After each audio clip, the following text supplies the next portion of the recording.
Hello everyone, it is late, but it is time for this week's live stream. We are here with a special guest, but before we bring him on, I want to just cover a couple of things with you.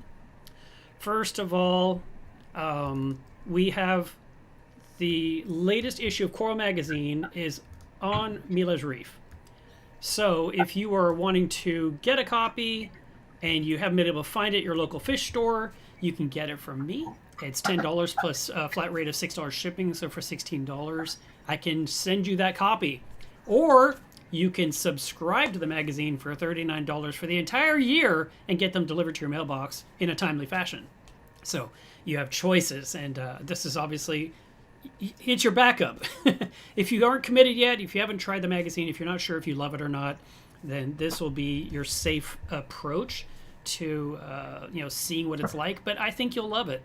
If you're wondering why I'm talking about this magazine, I am the executive editor of Coral Magazine, so I highly recommend it. And here I'll show you something behind me. If you look up there, oh, let me get this off the screen. Look up there, you can see there are the first 3 issues of Coral Magazine that I have published, and I've left room for many, many more. If after 2 years have gone by, there'll be 12 issues on the wall, which will be really, really cool. So I wanted to show that to you guys. Is there any other news that we have that I need to bring to you? No, but I should mention, where am I going to find it? Where is it? It could be anywhere. And I don't see it. Well, I'll just say it out loud. This video is sponsored by Fritz, and I do appreciate them sponsoring this channel. They sponsored us in 2023. They're continuing to sponsor us in 2024. And I just used some of their salt 2 nights ago. Because I have an abundance of it. And Caitlin's Reef, which has been dealing with the dinoflagellate problem, I recently lost my flaming scallop. My flame scallop. Is that right? Yeah. And then my walking dendra was closed up, and I just that's it. This tank can't wait for any more water changes. I don't care if there's any kind of dinoflagellates present or not. I've got to just change some water. So I went ahead and I mixed up some water on the fly, which I never do. Whenever I mix up water, I like to mix it, let it age for a day or so, and then I do my water change. But I mixed this up, and 10 minutes later, the water was crystal clear, and I was able to make my change rapidly. So I'll just tell you my technique in case you're curious how I did it.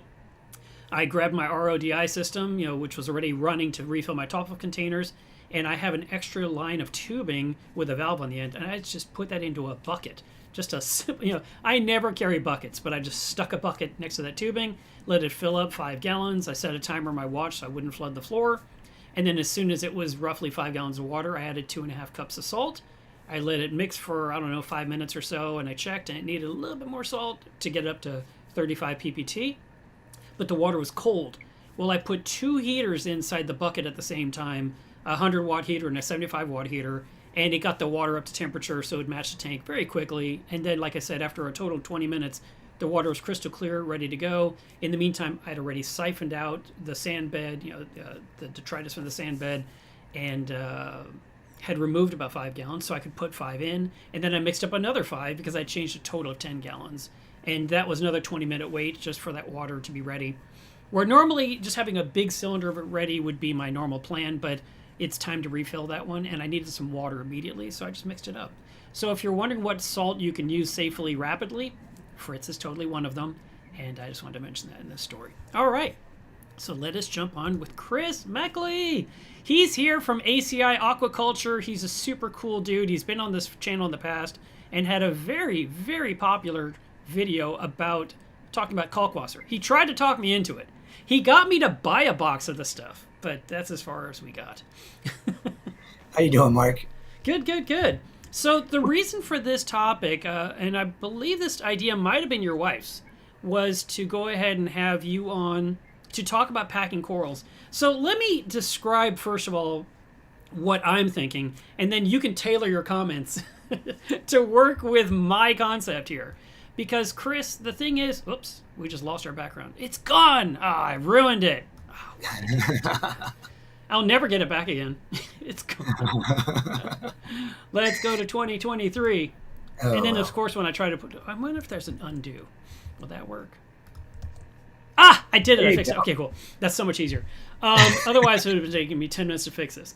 But what I would like to describe here for you guys, the viewers, the audience, is I constantly, and Chris probably too, he can correct me if I'm wrong, see people ship things badly. They do a terrible job. They'll put, like, for example, the horror stories I've seen. It's a priority mail box that looks like it'd hold a book or a VHS tape. And inside the box was a snack size Ziploc bag with a Frag that's leaking. So the box is wet, the tape is peeling, and they take it out and it's half empty because the water is leaked out, and it took 3 to 4 days to arrive.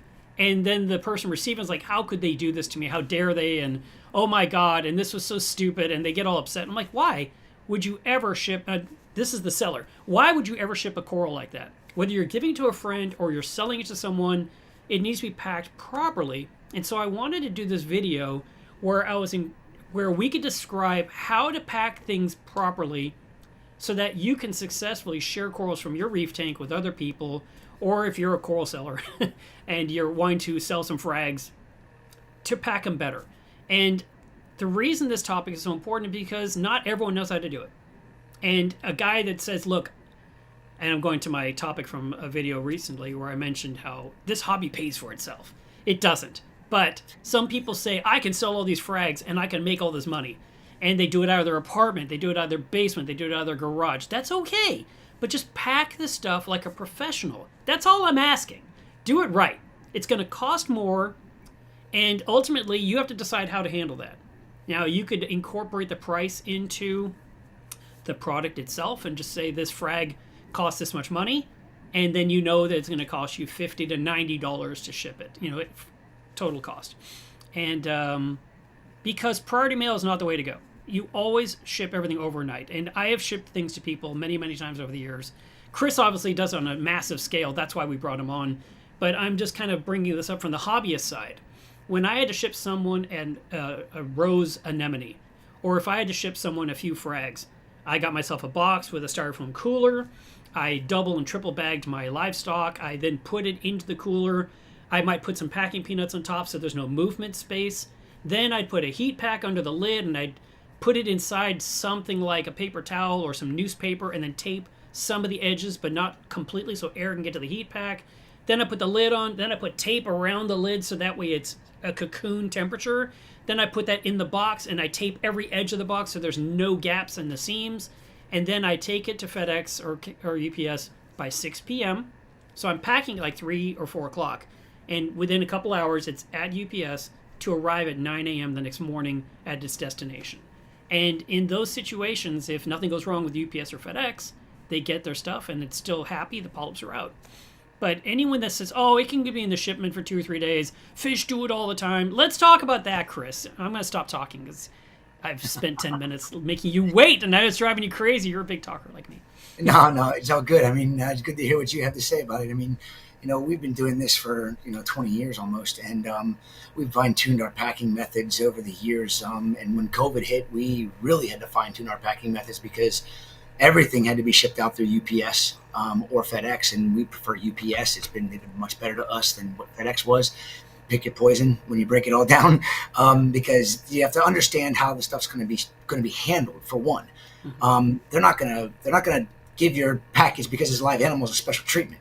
Yeah. And if you don't understand that when you're packing the animals out, it can be very well come where the bags are popped when you get them because they, in the facilities, they have like anywhere between 3 and 6 per facility, 3 to 4 foot drops, and for a small package, like what most people are going to be using, it's not that big of a deal.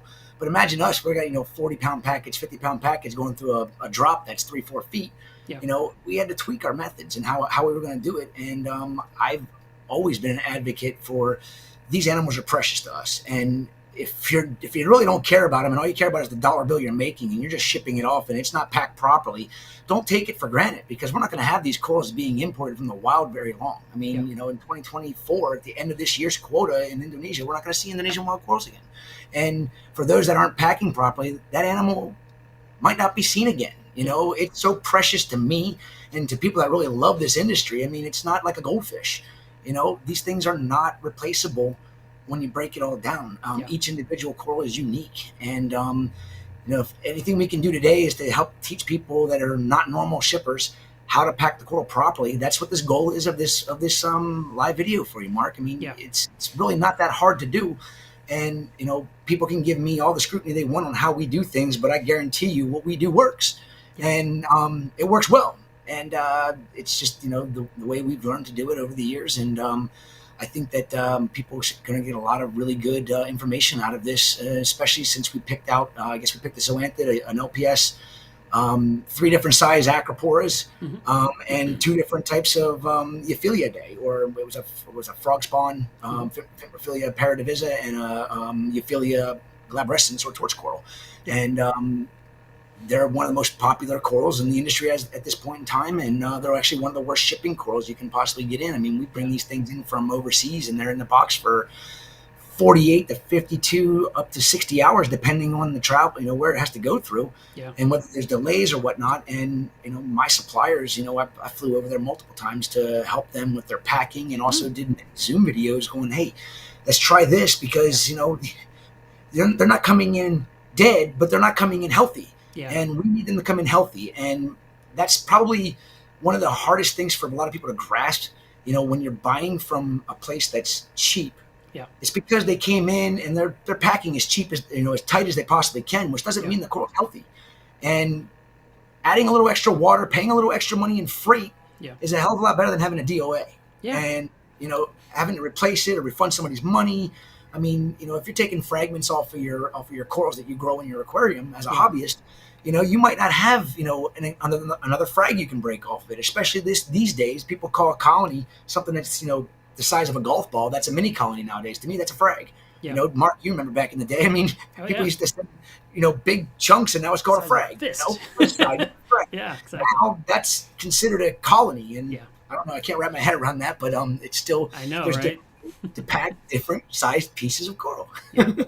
One of the things that someone told me early on to do, and they just showed me a link probably to Amazon back then. I can't remember when this happened, but they said, Mark, why are you using those bags? Why don't you get yourself a heat sealer? And I was like, oh, I don't know. I don't sell corals very much. And he's like, just get it. And I was like, you know what? Whatever, add to cart. So I got myself a heat sealer, and I got myself a box of bags. And, they're skinny. They're maybe, 3 inches wide and about 12 inches long. And I went in my kitchen with my heat sealer. It arrived like 3 days later. And I put a little water in there from the sink, and I just put it under there, and I went like this and melted right through the bag. I mean, it's like, and suddenly I had a short piece of bag. All the rest came off. I was like, oh, okay. So I adjusted the knob, and then I held it down. It still melted the crap out of it. I was like, okay, adjust the temperature. 1,000, 2 1,000, 3 1,000 lift. I was doing different techniques so I could get it just right. Yep. And it was so cool. It was so much easier than rubber bands and trying to, or tie a knot. And then also how much water to have in the bag versus how much air.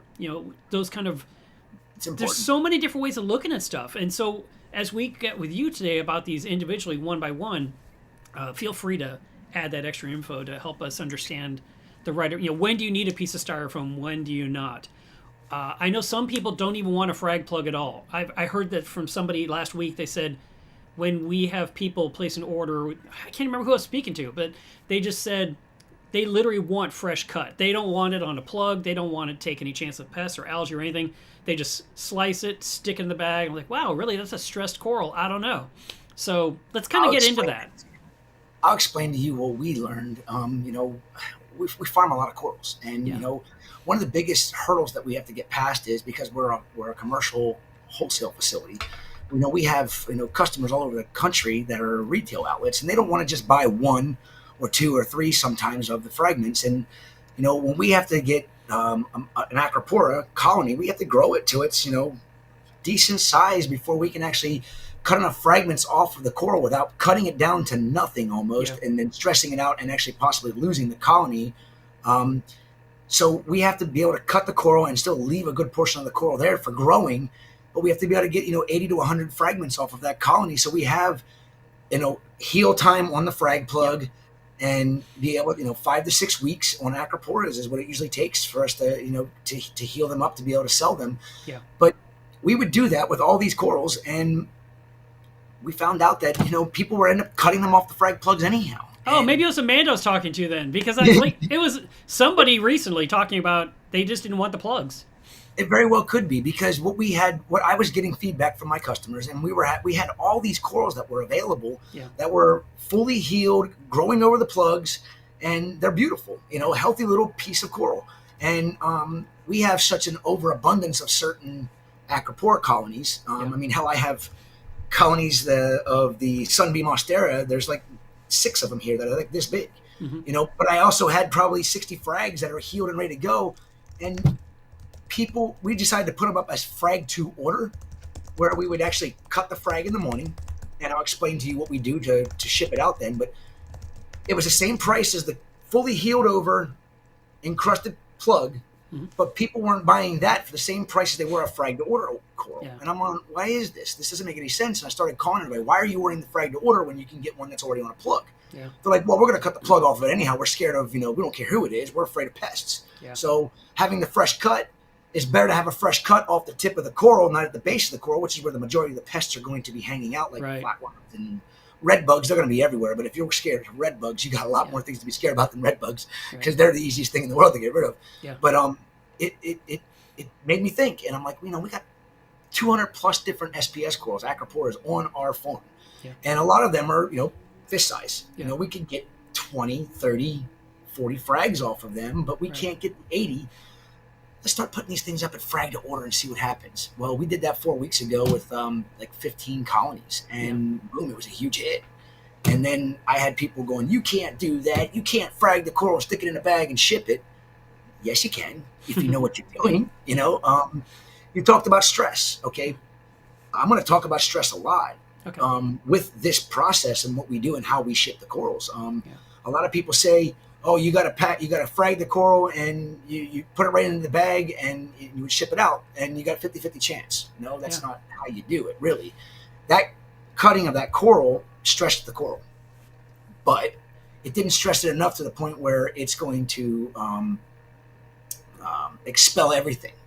I've cut them, put them into a bag, and they still have polyps extended onto them after they were just cut off. Okay. And I don't like that. I want my corals, when we're packing them, to be as puckered up tight as possible with very little, or no polyp extension. Yeah. And the reason being is because when the polyps are fully retracted, that means it expelled all of its waste and every bit of water in its body. And you would rather have it pull water that's in the bag already, pull that water in and reinflate, than expel that water in the bag, which could be defecation, and that can cause issues if it's, maybe not in 24 hours, but say it's delayed for 2 days. Say it takes 48 hours for it to get there. Do you want it to arrive alive? Damn right you do, because you might not be able to cut another frag of that coral for, 3 months. Right.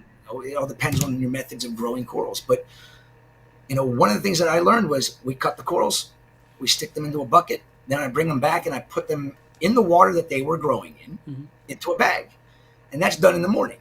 And then we get all these frag to orders, and of course I want to label the frag to order corals on the bag so that the store knows what the coral is, because that can be the hardest thing for them to do, and have their employees do it. If they have it labeled on the bag, it makes it easier when they're mounting it on their plugs and putting it in the tank. So what I thought about was, okay, stress. Stress is very important when you're shipping corals. And that sounds horrible, but it actually is super important. You want the coral to be completely stressed out when it goes into that bag, because of the fact that it's sucked in. If it's not completely stressed out and not polyp retracted, it means it's not completely stressed out. That means it could defecate and have waste go into the bag. Well, even slime, just the slime off the surface of the coral. Exactly what my point was with it. When we cut the coral, then we stick it in the water that the coral was in. It does get stressed out. It does slime up in that first initial water that we have in the bag. So they're floating around in baskets, floating around the tanks, keeping temperature acclimated and everything. And, 3 hours, 4 hours later, we look at the bags, we dump the water out, and then we do not use the same system water. And that's where everybody's like, you can't do that. Yes, you can. Trust me. Corals do not need to be acclimated. People that acclimate their corals waste their time. It's not necessary at all. Do not acclimate your corals for temperature. Do not acclimate your corals for water parameters. It is the worst thing you can do to your corals. How is that temperature was okay? You get a bag that's cold, put it in the sump, let it warm up, and then open it up, put it in the tank. They don't care. They really don't care. I mean, I've been in the ocean diving in Bali, and the temperature change from the bottom of a lagoon Yeah. could be 15 degrees, just like that. You going up, you're like, holy cow, it's warm up here. It was in the high 60s down deep. Yeah, but the coral doesn't move up 15 feet. You're the one moving. But when the tides change and everything changes, that water temperature can change in a matter of minutes. All right. And that's what people don't realize. Acclimation of any kind, of any type for corals is actually, from our experience, especially from the import side, 48 hours in the bag. You know, we used to dip everything when I was young, and I was just a hobbyist getting into ACI, starting importing. I was very naive and, didn't know what I know today. And we used to get an iodine bath going for every coral that came out of the bag from the wild, from import directly into iodine. We would lose anywhere between 5 and 10% of the corals. After I taught my suppliers how to ship them to me, we'd still lose 5 to 10% of the corals. Right. One day we got a shipment in and something happened, and I had to leave really quick, and we had to get the shipment unpacked. So I took the corals directly from the bags, and I put them directly in my system, and our DOA rate on that shipment was down to like less than 5%. It was like 2%, and I'm going, okay, let's try this on the next one. Yeah. And it just kept getting better and better and better. If it was alive in the bag, it had a fighting chance of putting it directly in my system rather than going through a dipping process and an acclimation process. Okay. So we stopped acclimating 100%, and our success rate for the corals has gone through the roof because they have a better chance to survive because they self-acclimate. Think about Okay, this. so for me, though, the only thing that I'm concerned with is you're saying in my system. That sounds like in your tank, not in a quarantine tank. So what are you saying? Because I would definitely dip a new coral coming in something before it goes to my reef. Oh yeah, I recommend people dip their corals, but I don't recommend you acclimate them to your system first by doing a drip acclimation or whatever. Take water from your aquarium if you're going to dip them. Take water from your aquarium and take the corals out of the water that they were packed in, put them directly in the dip container, and then add your dip. Okay. It's not going to hurt them at all. The only thing is, if anything, like what I got from a lot of customers with our method of packing these, because we used system water from another system, when we dumped the system water they were cut from out, and we used another system water and packed them in that, by the time they get to my customers, people are going, I can't believe you just cut that coral yesterday morning. Yeah. The polyps were so fully extended on them in the bags. How do you do it? And I tell people what I do. It really does work. The coral will self-acclimate in that bag in the dark on its way to you.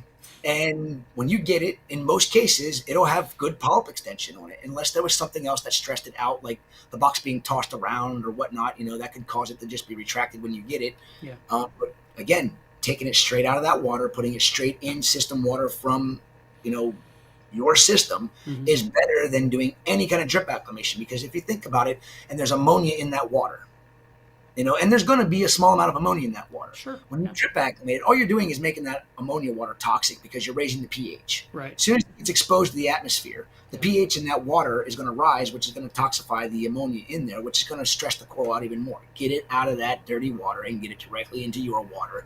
Add your dip. And I recommend your first dip be something mild because of the stress the coral's under for shipping, and put it into a QT type system. And then before you add it to your system, 100% dip it. Do your normal dipping method to make sure there's no pests on it. Right. I recommend a mild iodine dip for anybody getting fresh corals in. If you do it and you make it look like green tea, it's an old school dipping method. All this fancy smancy dipping methods, I'm just like, really, what are you guys doing? Yeah. It's a waste of time, a waste of money. It doesn't do any better than just straight up iodine. Iodine's the best dip on the planet, in my opinion, because it's when you were a kid, what'd your mom put on your cuts? I think it was something like iodine. There's another one. I can't remember what it was called. But it was yeah, that's what it was. Mercurochrome. They don't even sell the stuff nowadays. I know. Because it worked too good. It did. It worked amazing. It worked and it lasted forever. It didn't have an expiration date on it. It was basically just straight up iodide. Yeah. And you put that on your cut and done. Yeah. I can't stress that enough. I mean, iodine is the best dip because it will take care of parasites most of the parasites will fall off, especially flatworms. I mean, it's not going to take care of like copepods and stuff like that. And there's other methods out there you can do. Okay, let's be specific.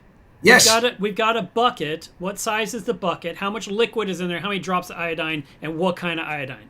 I don't know. I just look at it and see it, make it look like Arizona green tea. That's terrible advice. So no, basically, it's so simple. I would say at least you have to own something like Lugol's solution, which is concentrated iodine. 100%. And you'd have to say 5 drops per gallon or something so they know, because people can't just sit there. What are they going to do? Buy a can of Arizona green tea and look at it and look at their bucket and see if the colors match? I mean, we need to give them some facts. It's a slight tint is all I have to say. I mean, and doing too much still isn't going to hurt anything. But, you know, the basic thing that we've always learned was, you know, it's like a tannish color to the water. Okay. You know, and if you make it a little bit darker where it has like that slightly reddish tint, you're just going to have to put it in for less time. Yeah. You know, most corals aren't going to be affected by a 10 or 15 minute bath in iodine if you put too much iodine in there. Yeah. You know, some of these fancy dips that are out there, if you use too much of it, it's going to nuke your corals. Oh, yeah. I've done it. Me too. I've seen the fish. Matter of fact, the fish store by me, he did, you know, he was using this stuff from Home Depot.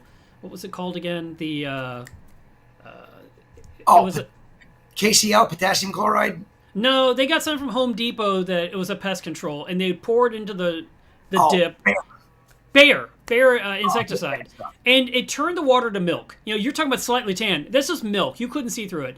And he would put in all of his corals that arrived, and then he would be dipping them, and then after a while he'd pour out the solution and find corals because he couldn't see. And they were dead because they sat in that for like 45 minutes, 90 minutes, whatever, because he thought he'd got them all. And he was like, I hate when I do that. I'm like, yeah, I would never use, and I've actually never used the Bayer control. I chose not to. I used it for years. I actually have behind me here a thing of the actual concentrate because buying the Bayer at Home Depot and Lowe's on my scale, I'm using so much of it. It was a waste of money. And I found the concentrate and I used that, but I don't use any Bayer anymore. Actually, my buddy Chris Wood formulated to anticipate his coral elixir dip that he has at my facility, and it works amazing. It's not the cheapest dip out there, but I guarantee you it'll knock every single pest that's out there off. Amanda is helping us out here, Mark, with a clear bowl. Okay, here we go. Oh, everybody, so you want, that looks like half a gallon. That's about, I'd say that's about a half a gallon. All right. And we use straight Lugol solution, and we keep our Lugols in a brown bottle because it does get affected by light. All right. Becca. So I love a good video. So here we go. All right. We can put, I don't know, that's probably 8 or 9 drops. Okay. Is that your Arizona green tea? Yes. That's Arizona green tea. Maybe a little bit darker than that. There's 2 more drops.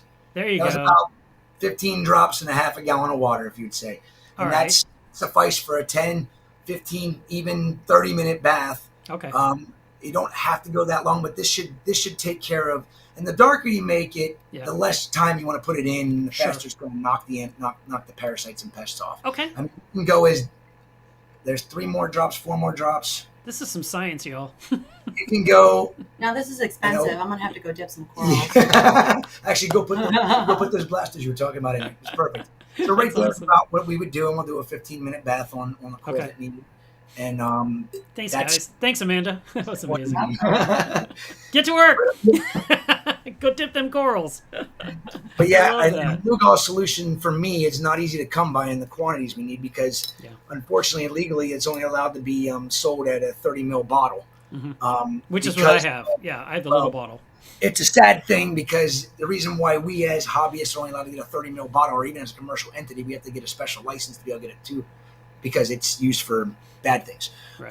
But Lugol's is something you can get at pretty much any Thanks, shop. Mark, for putting me to work. Hey, I love it. Now make sure them corals look healthy when you're done. All right, let's go ahead and jump on one of your videos here, and then we'll come back to this conversation. So I actually did not pre-watch these guys, so I have no idea what's going to happen here. She sent them to you in the order that we're going to do an SPS frag now. We're going to do an Aquaculture. We still use the 4-inch 4-mil bag, a 3-mil bag. And we take the coral, we add more water. Aquacultures tend to ship a little bit more rough. So when you have an acro frag that's about, say, this big, you want to put it in at least 2.5 to 3 inches of water in the bottom of the bag. I add a little bit more, and your best bet is to use oxygen. Acros tend to ship better with oxygen. If you do not, I found that they ship better if you just have no air whatsoever in the bag. And again, you can tie a knot like this, or you can use a rubber band. Some bags are harder to tie knots in, and you always want to double, triple bag, even quadruple a bag, depending on where it's going to be going. So after you get the first bag in, the second bag, tying a knot in 2 bags is probably harder than, of course, 1 bag. And if you have 4 mil bags, it's going to be really hard to actually probably tie a knot because it's just so much more plastic there if you're double bagging it. But usually a 4 mil bag, you can use just 2 and you're good. Just quick rubber band on it.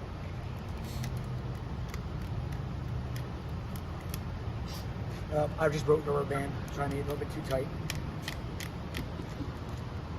And there you go. So there's an LPS and an SPS. Awesome. So you should, yeah, it's okay, no big deal. We'll go through them all as we go. I see a lot of different methods. Some of the guys that have been doing this a long time, they use like condiment cups. They use to, and they put a little X in the bottom of it, and they shove the plug down into that. Yes, I've seen that. That's a great way to do it. We thought about getting into doing that, but we've been doing it this way for over a decade, right. And it works well for us. And for us, it's about time because we're packing. Usually we're packing 50 to 100 to 200 or 300 frags per order. Yeah. And if we had to put a freaking frag in every specimen cup every time, yeah, we're also selling wholesale fragments that aren't, these designer, $1,000 right frags. Right. This way works, and doing it by, somebody's out of their tank. If they want to do it that way, by all means, that works perfectly fine. Yeah. And you can even do it the way I do the euphyllias and fimbriphyllias when we get into that. We're going to get into that. So let me describe what you're saying, because maybe some people haven't seen that. So the condiment cup is like a little tiny thing you put salsa in, obviously. And they would cut a plus or an X in the bottom, and they'd press the plug through it, and maybe, I guess, a rubber band somehow around it. And then they put that inside the bag. So now you've got this plastic collar surrounding the fragment so that it can't be damaged. And it's actually a really nice way to create a barrier so the frag isn't hitting the edges of the bag. It's isolated in the center of this plastic cocoon. Of course, more plastics. No matter what we do, there's plastics in this hobby. I know. Well, here my manager's brought me a specimen cup. Yeah. We when we get stuff from WA, Western Australia, they pack everything that's small in these things. Yeah. And I'm like, wow, that is expensive for one. Yeah. And look at the environmental impact this has. Well, I mean, that's why I never throw them away. I have so many of them. I'm sure you've got a room full of those by now. I probably got about 1,000 of them right now. Yeah. They're great for me if I don't have if I need a water sample sent off to Gene at Reef Labs. Right. If I don't have these, I can send these off, and it works the same way, But it's a lot more expensive to send this than it is to send this. It doesn't matter. I mean, you're near him, so you're lucky. For me, I ship overnight. So, yeah, it's 2 ounces for, I think, $23. Because I refuse to wait. I don't want to do the mailman and wait forever for my water sample. When I send a sample, I want to look at my computer the next day and get my results from Gene. So. I know. I love it. He comes out every other week and picks them up because he always loves to come and see our facility. And then other times I have to mail them to him. Yeah. And I use UPS Air Saver. I mail it out went on Thursday. He has it on Friday morning. I get my results Friday afternoon. Yeah. And I'm spoiled. I'm telling you, you are spoiled because I do an ICP test every week on all my systems. I know, you are so spoiled. It's ridiculous. And when UPS doesn't get it there because they drop the ball, I'm like pulling my hair out. I'm like, I go crazy, like not being able to get my ICP results 24 hours later. I got to wait till Monday when they finally deliver it to him. Yeah. And my head's going nuts because I'm so used to seeing it every single Friday. Yeah. But I guess it's not so bad. It's not a bad thing to be spoiled like that. No, it's amazing they're spoiled that way. So let's talk about the cost of shipping for a second before we jump into the next coral. People are like, oh my God, how is shipping this high? Well, first of all, you're going to pay for dimensions of the box, and you're going to pay for the weight of the box. So the more water in the box, obviously, the heavier it's going to be, and that will affect your overnight shipping rate. And they, I remember at one point I talked to, actually, I think I ranted on Facebook because I was trying to ship something. I was like, oh my God, what happened? Why is it so high? And how on earth are these coral vendors being able to sell it for $39 overnight? And because they keep promoting it. Well, Chris, Yep. what are they doing that makes it only $39? Is it a lie? What is happening? It's mostly a lie. Yes, It's that's what it basically is. they've got enough cushion in their product that they're selling. That they Exactly. can eat $5, $10, $15, $20 in cost and shipping, so that they can be competitive with somebody that is a very large company that does a lot of shipping, like a Top Shelf Aquatics. Right. They have great UPS rates. Yeah. I have even better UPS rates because of the, even though they ship more packages, Yeah. we ship more actual large packages, large Yeah. parcels. So our discount is quite substantial compared to theirs. Yeah. And then a discount doesn't mean anything if it's, okay, the discount, it doesn't mean anything if your rate is going off of retail Yes. and my rate's going off of wholesale. So Yes. if this person gets a 70% discount off of retail and I get a 70% discount off of wholesale, well, yeah, I'm getting a hell of a lot better deal than the guy with the 70% discount off of retail, Right. or 75% off of retail. Yeah. So the more you ship, if you are a business, the better your rates and your discount should be off of wholesale or retail, say, shipping. Yeah. And again, the higher your volume, the better chances you have of getting a discount off of wholesale shipping. Yeah. And we can ship a package that is this big, which is, I forget the dimensions of this box. I don't do much packing anymore nowadays. I would say that's probably like a 10 by 8 or 11 by 8, but I can't figure out how tall it is. Let me see it now. I would Hold it say up. it's Hold it up. 12 by 8 by 8 Yeah. or 10 by 8 by 8. I'm not sure. Yeah, and then and then that is gonna weigh like how many pounds normally when you push one out the door? Honestly, we don't ship orders in boxes like this. I mean, They're too small. They're too small. I mean, Yeah. That's we the kind do we have- would use. we have the occasional customer that'll buy an expensive coral like an acanthophilia. Right. So we bought a dozen or two of these boxes for that customer that met our minimum, Yeah. and doesn't really want anything else at that Yes. particular time. A lot of these people are regular customers, but Sure. we don't put all of our best corals up all the time. We gotta, we spread it out. What does that kind of box cost you? Do you know? $45 to say? No, I'm not sorry. The cost of the box of the cooler. How much was that? Oh, Like $10, $12? no. More? No. Less? Yeah, I think Wow. $3. Wow. Because I know you can buy those on Uline, and Uline's very expensive. Everything they sell is very expensive, just so you guys know. Super expensive. Yeah. These boxes we get from, we're a member of the Florida Fish Farm Association. Okay. Even though we don't farm fish, we farm corals. Yeah. But we are a member there, so we buy them at distribution costs. Nice. And that box, we can wholesale those boxes for probably $5 to $6. Okay. So the retail store can buy them from us, but I refuse to get into selling boxes. That's the last thing I can get. No, the reason I was asking is because I know a lot of companies, at least in the past, I don't buy a lot of coral. I just don't. I usually get some from friends, or I'm at a Frag swap, or I'm at Macna and I see something, I bring it home. And I believe in the past, at least, there would be like a $10 box charge. And I was thinking, I'm paying for the box and the styrofoam as part of my purchase. And so let's say I buy 3 corals, and there's a box charge, and then there's the freight, which, like I said, is quote-unquote $39, which we know is not true. And, yeah, it's probably more like $80 or $90 for overnight shipping. It's a lot of money. And I've told people in the past when they said, Mark, will you send me one of your anemones? I'm like, yeah, but freight is going to be $80 to $90. I'm telling you right now. I don't get some deal because I don't ship overnight. I ship a lot of packages, but I ship ground.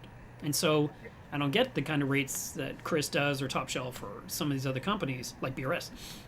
And so the reason the frags are so high priced, if you buy 3 frags and they're $90 each, it's $270. Well, they know 90, quote unquote, is going to shipping. Maybe 80, maybe it's 65, maybe it's a little less because of bulk. But the point is, they are marking up the coral itself to be a higher price so it can take on the cost of the freight. No one's getting free shipping, ever. There's no such thing as free.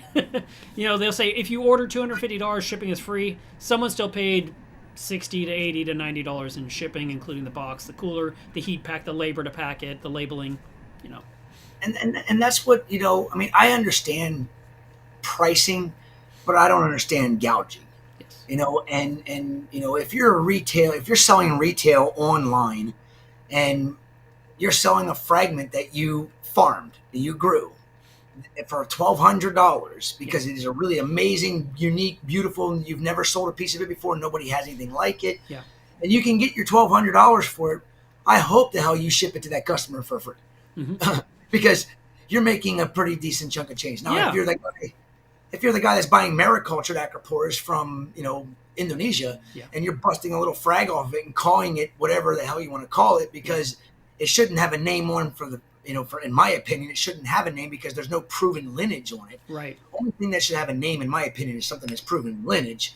But that's the thing is, if you paid back, 4 years ago when maricultured acros came back in, we were selling wholesale. Mm-hmm. And I feel comfortable saying this now. Wholesale, they were $200, $220 for these amazing rainbows like tenuis and milliporas and stuff like that. Of course, things have come down substantially since then. Mm-hmm. Because Indo had just come back and COVID hit, and it was all deboculated. I mean, it was a big mess. But it was working. But people were taking a fragment of those maricultures that were a rainbow tenuis and calling it Angry Birds. Mm-hmm. Well, it wasn't lineage to the original Angry Birds grower. Yeah, it was just a knockoff. Yeah, and to me, for somebody selling that mariculture piece, even if they paid $250 for that coral, for $1,200, well, you get 20 or 15 to 20 of them off of it. That's just ridiculous. Yeah. You better give free shipping on everything that you're selling and gouging people on. Right. Unfortunately, that's the kind of thing that does happen in this industry, and there's a lot of people that do it right and a lot of people that don't do it right. I told this story a long time ago about a guy in our club. It's like 20 years ago. And I happened to be up at 3 a.m. on the club forum, just reading posts or updating my thread or something. And, I hit new post and ding, this guy just posted. And he says, I went to the fish store today and I bought this coral. And he told us what he paid. He said, I bought this coral for $65. I don't even know what it was. Let's just call it was a bird's nest. Okay, I don't remember what it was. But he told us, I bought it today, and I was walking into the house, I dropped the bag, and I broke it into 20 pieces, or a million pieces. And he said, so I've got 20 frags that are $20 each. Let me know if you want one. And I just said to him, did you actually just tell us that you're wanting to make $400 profit off the coral you dropped on the ground walking into your house? And I was a moderator at the time. And he said, just delete my post. Well, Mark, that's the disheartening part of this industry. I mean, ACI Aquaculture came about because when I owned a fish store at one point in Tampa, and it was for a very short-lived thing. Yeah. And I started seeing, I always liked what Steve Tyree was doing. This was back when nobody did lineage corals, limited edition corals. It was all brand new. Yeah. But I respected what he did because they were all grown in his place, and the name meant something. Yeah. It actually had meaning. Yeah. You could go and research. You could read the story behind Steve's corals. Yeah. And I said, what? I was like, I can't afford these corals as hobbyists. Yeah. But I surely can afford to bring in wild corals and not put names on them, not be that guy that puts names on them, but sell fragments of wild corals that I kept in my facility for months, healed them, puddled them, and offer them wholesale so that retail stores have a chance to actually compete price-wise with fragmentation, because nobody was fragging back 18 years ago when ACI started. And it worked out extremely well. Mm-hmm. And then all of a sudden, everybody and their brother's fragging and everybody's putting names on them then. And I'm just like, oh my gosh, come on, stop. Yeah. This is ridiculous. These are wild corals, folks. Why are you paying all this money as hobbyists for a wild chop shop coral? and I say chop shop because I'm not afraid to say we sell chop shop frags that we heal. Okay, they're not like some of these wholesalers. They cut them up into pieces, glue them down, ship them immediately. Yeah. We will never do that unless it is our aquaculture corals that we do frag to orders on. And I took me a while to actually grasp that I was going to do this. Yeah. Because it's not us. I want my corals. But when people were saying that we just won't buy your healed acro frags, and I'm like, well, I'm cutting out half my market. And this opened that back up, and everybody's ecstatic about it. So unfortunately, I can't do that with all my LPS corals. You can't just go over to an LPS coral and just cut a piece off of it and send it out, because LPS do really need more heal time. And store owner's not going to want a freshly cut coral that they have to sit and heal. When they get our aquaculture lineage corals, they're encrusted onto the plugs. They're healed. They're amazing. I mean, I'm not trying to toot my own horn, but we put out some amazing, healthy corals, and that's you got beautiful stuff. I still haven't released the video because I don't know what to do with it. It's like 25 minutes long. I kind of need to like take our conversation and just paste it onto that and release it. That way there's something to listen to, because I can't even find a 25-minute song. I mean, there's no such thing. So anyway, I did want to mention with your frag to cut idea, I mean, your process. Yes. In a way, I think that's a perk for you, because you slice off the coral and there's a perfectly good encrusted frag plug that you can just put back in the bin and let it grow again, because the base is still intact. I assume that would grow more in the coral. I did that with a handful of the corals that, I say butcher. I didn't butcher the mother colony, but I took enough frags off the mother colony and I overestimated how many fragments I was going to be able to get off of that colony. Yeah. I had some other larger grown out fragments of those corals that I could easily take a big chunky frag off of them, and you could barely tell I even took anything off of that. So I was cutting frags that I had already fragged, 3-4 months ago. Right. So it's you're right. But what it also does for ACI is it gives us a lot less space being taken up to the possibilities of issues. We're not perfect. We never claim to be perfect. My one farm system, I have to say, knocking on wood right now, is clean. We are talking about shipping. It all ties together, honey. It all comes together. But yeah, I mean, it made a big difference. It also allows us to put more corals on the farm instead of taking up space for all that heal time.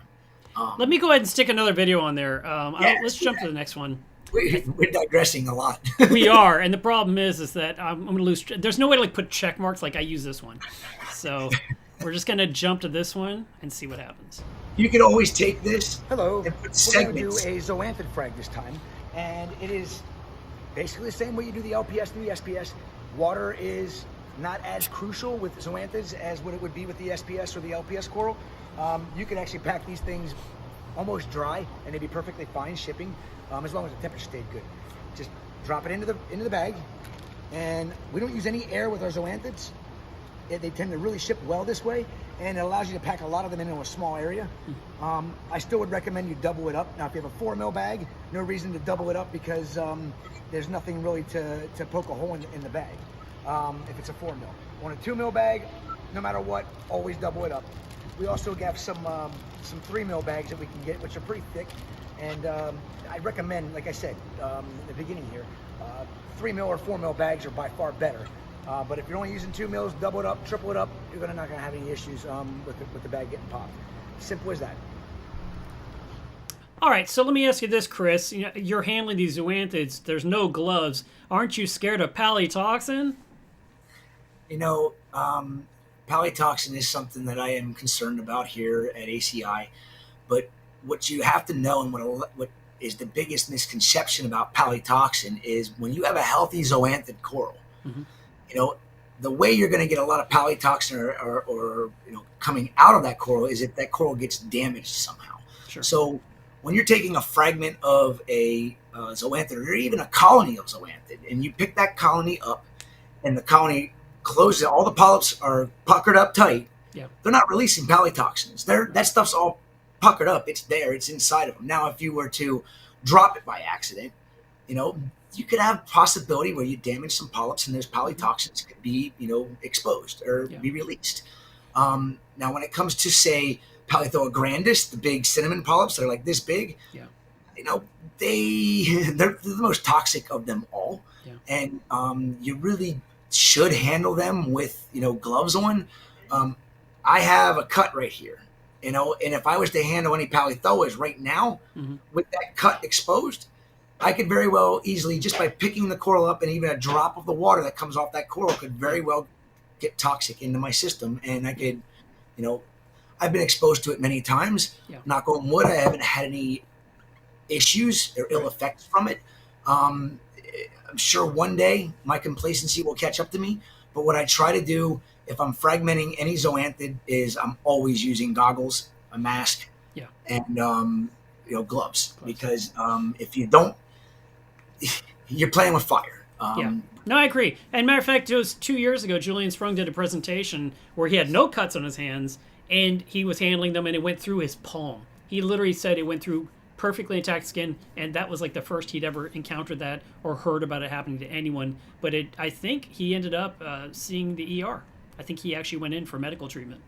I remember that Julian was telling me that it either went through his palm or it became airborne. When he had that Paleothoa in a bucket with an air stone in it. Yeah. It very well could have been so stressed out, because I know all the fish, they only had a couple little fish that were in that bucket, and they all died too. Wow. So I forgot that part. Right. So having the air bubbler in there, it basically made it vaporize, made it airborne. And breathing it in can be a problem. I heard somebody a long time ago put Paleothoas on rocks. They put it into a bucket of boiling water. And I'm like, oh my God. I know. It just goes airborne. I mean, it can kill you. I mean, it literally can kill you. My daughter did a science experiment in, I think it was in seventh grade. And it was on zoanthids. And part of her experiment was talking about how the science community and medicine is using Paleothoa toxins for chemotherapy treatments. And they're extracting the Paleothoa toxins and using totally part of makes sense. It's a poison. Let's kill the cancer. I love it. I've never heard of that. You can find it all over. If you Google Paleothoa toxin chemotherapy, you'll find all kinds of stuff on it. And it actually is in its infancy, but they're using it. It was started 20 years ago. They started looking into using it as a treatment for cancer. That is wild. I mean, now everyone's going to grow it because I think they're going to get rich from the medical community. Everyone's going to be buying up your zoas. Right. Well, $1 million polyps. But here's the thing, too, is, all the species of zoanthids, there's a lot of different types of Paleothoa toxin. It's not just one, and Paleothoa grandis has the most potent one in it. Yeah. So, but yeah, I mean, it's not something to worry about with a healthy zoanthid colony that's closed. Just had to bring it up. Oh, all right. Let's jump to our next video. Is that all right? You ready? Yeah, go for it. Okay, now, one of the most popular corals in the industry are euphyllias, fimbriphyllias, torch corals, frog spawns, hammers, all that stuff. They require a bit special care, in my opinion. We've been shipping for soon 20 years, and all the things we've learned over the years, this is the best method we've found to pack and ship a torch frag, especially the higher end stuff. Piece of styrofoam, break it in half. Take your frag plug. This is a Fimbriphyllia paradivisa. Put the butt of the plug into there, and put the other. I'm going to pause it right there. 1 second. Chris, you still with me? All right. Yeah, I didn't know if you run away because it's a 2-minute video. I actually want to talk about this before it goes in, because I don't think I don't know. We didn't watch it. I had to ship you a bunch of Framer. And you told me what to do, and I did exactly what you said, and it worked. But I don't remember what I did. So if you want to teach us again how I was supposed to prepare the LPS before I shipped it, because you had a very specific technique that I think other hobbyists would really benefit from. Yes. I went into it a little bit on the torch coral that I packed up in one of the other videos. Okay. But I wasn't able to get it to do what I wanted it to do completely. Yeah, just describe what you told me for my deal. Let's just talk about that. Because I sent you like 20 pieces or something. Yes. So what I like to make sure, again, and Euphyllia day ship hard. They're one of the roughest shipping corals. That includes bubble corals, Catalophyllia, all the different species of large flowy polyp LPS corals. Yep. So the easiest thing you can do, and I've seen people pack these things where their polyp is fully extended. I'm like, oh, Yeah. if that's not going to be taken out of that bag in the next 6 hours, there could be major problems with that coral. Yeah. Because it's gonna stress, it's gonna defecate, it's gonna be problematic. Right. So the easiest thing you can do, especially with like you did, like I told you to do, is take them out of the water and stick them, just sit them in open air for 5-10 minutes, and they're gonna deflate, and then put them back in the water so that they can actually retract into the skeleton as best as they possibly can. Now, not if it's a really truly healthy coral out of your aquarium, it might not fully retract into your tank, into the skeleton after the first time exposing it to the air for that 5-10 minutes. Yeah. So you're gonna maybe have to do it a second time to make sure that the polyp is fully retracted and all you see is skeleton with tissue. Yeah. And then you dip it back in the water again so it can continue to retract the rest of its polyp, and then sit it back out, and then put water in the bag, put the coral down in the bag, either float it if it was big like the stuff that you shipped me, and you did perfect. Thanks. I think I told you not to use any air because you have that's oxygen. right. And I sent you so much water. I had huge bags of water 'cause they were really big, and I put everything through the saw to cut off all the excess dead skeleton you totally did not need. But because I had this 2-foot area of coral that, just this animal. And I was like, as I'm pulling it out, I was like, oh, look at all this length and all this length. And I'm just going to cut all that off so it's shorter and hopefully won't poke open the bag, because I was worried about that as well. But I think you told me put them upside down. Didn't you say, like, I have a work tray I put on top of my tank, and that way they drain, because if I put it right side up out in the air, it's heavy. I don't know if the water can come out of the mouth as easily. No, I remember telling you to do that because, it reminds me of when I'm pulling them and walking from system to the pack out table. Yeah. I never hold them upright.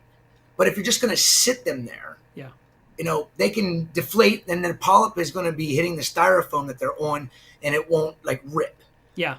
If you're holding it upside down over your tank and you can watch it just deflate, stick it back in the water, and you can watch it retract even more, then pick it up, and then watch it deflate even more, and then stick it back down in the water. Yeah. And then if it's not fully retracted, then just flip it back over, lay it on the styrofoam, and then it'll deflate the rest of the way, and then put it back in the water so that the actual animal can pull itself into the skeleton.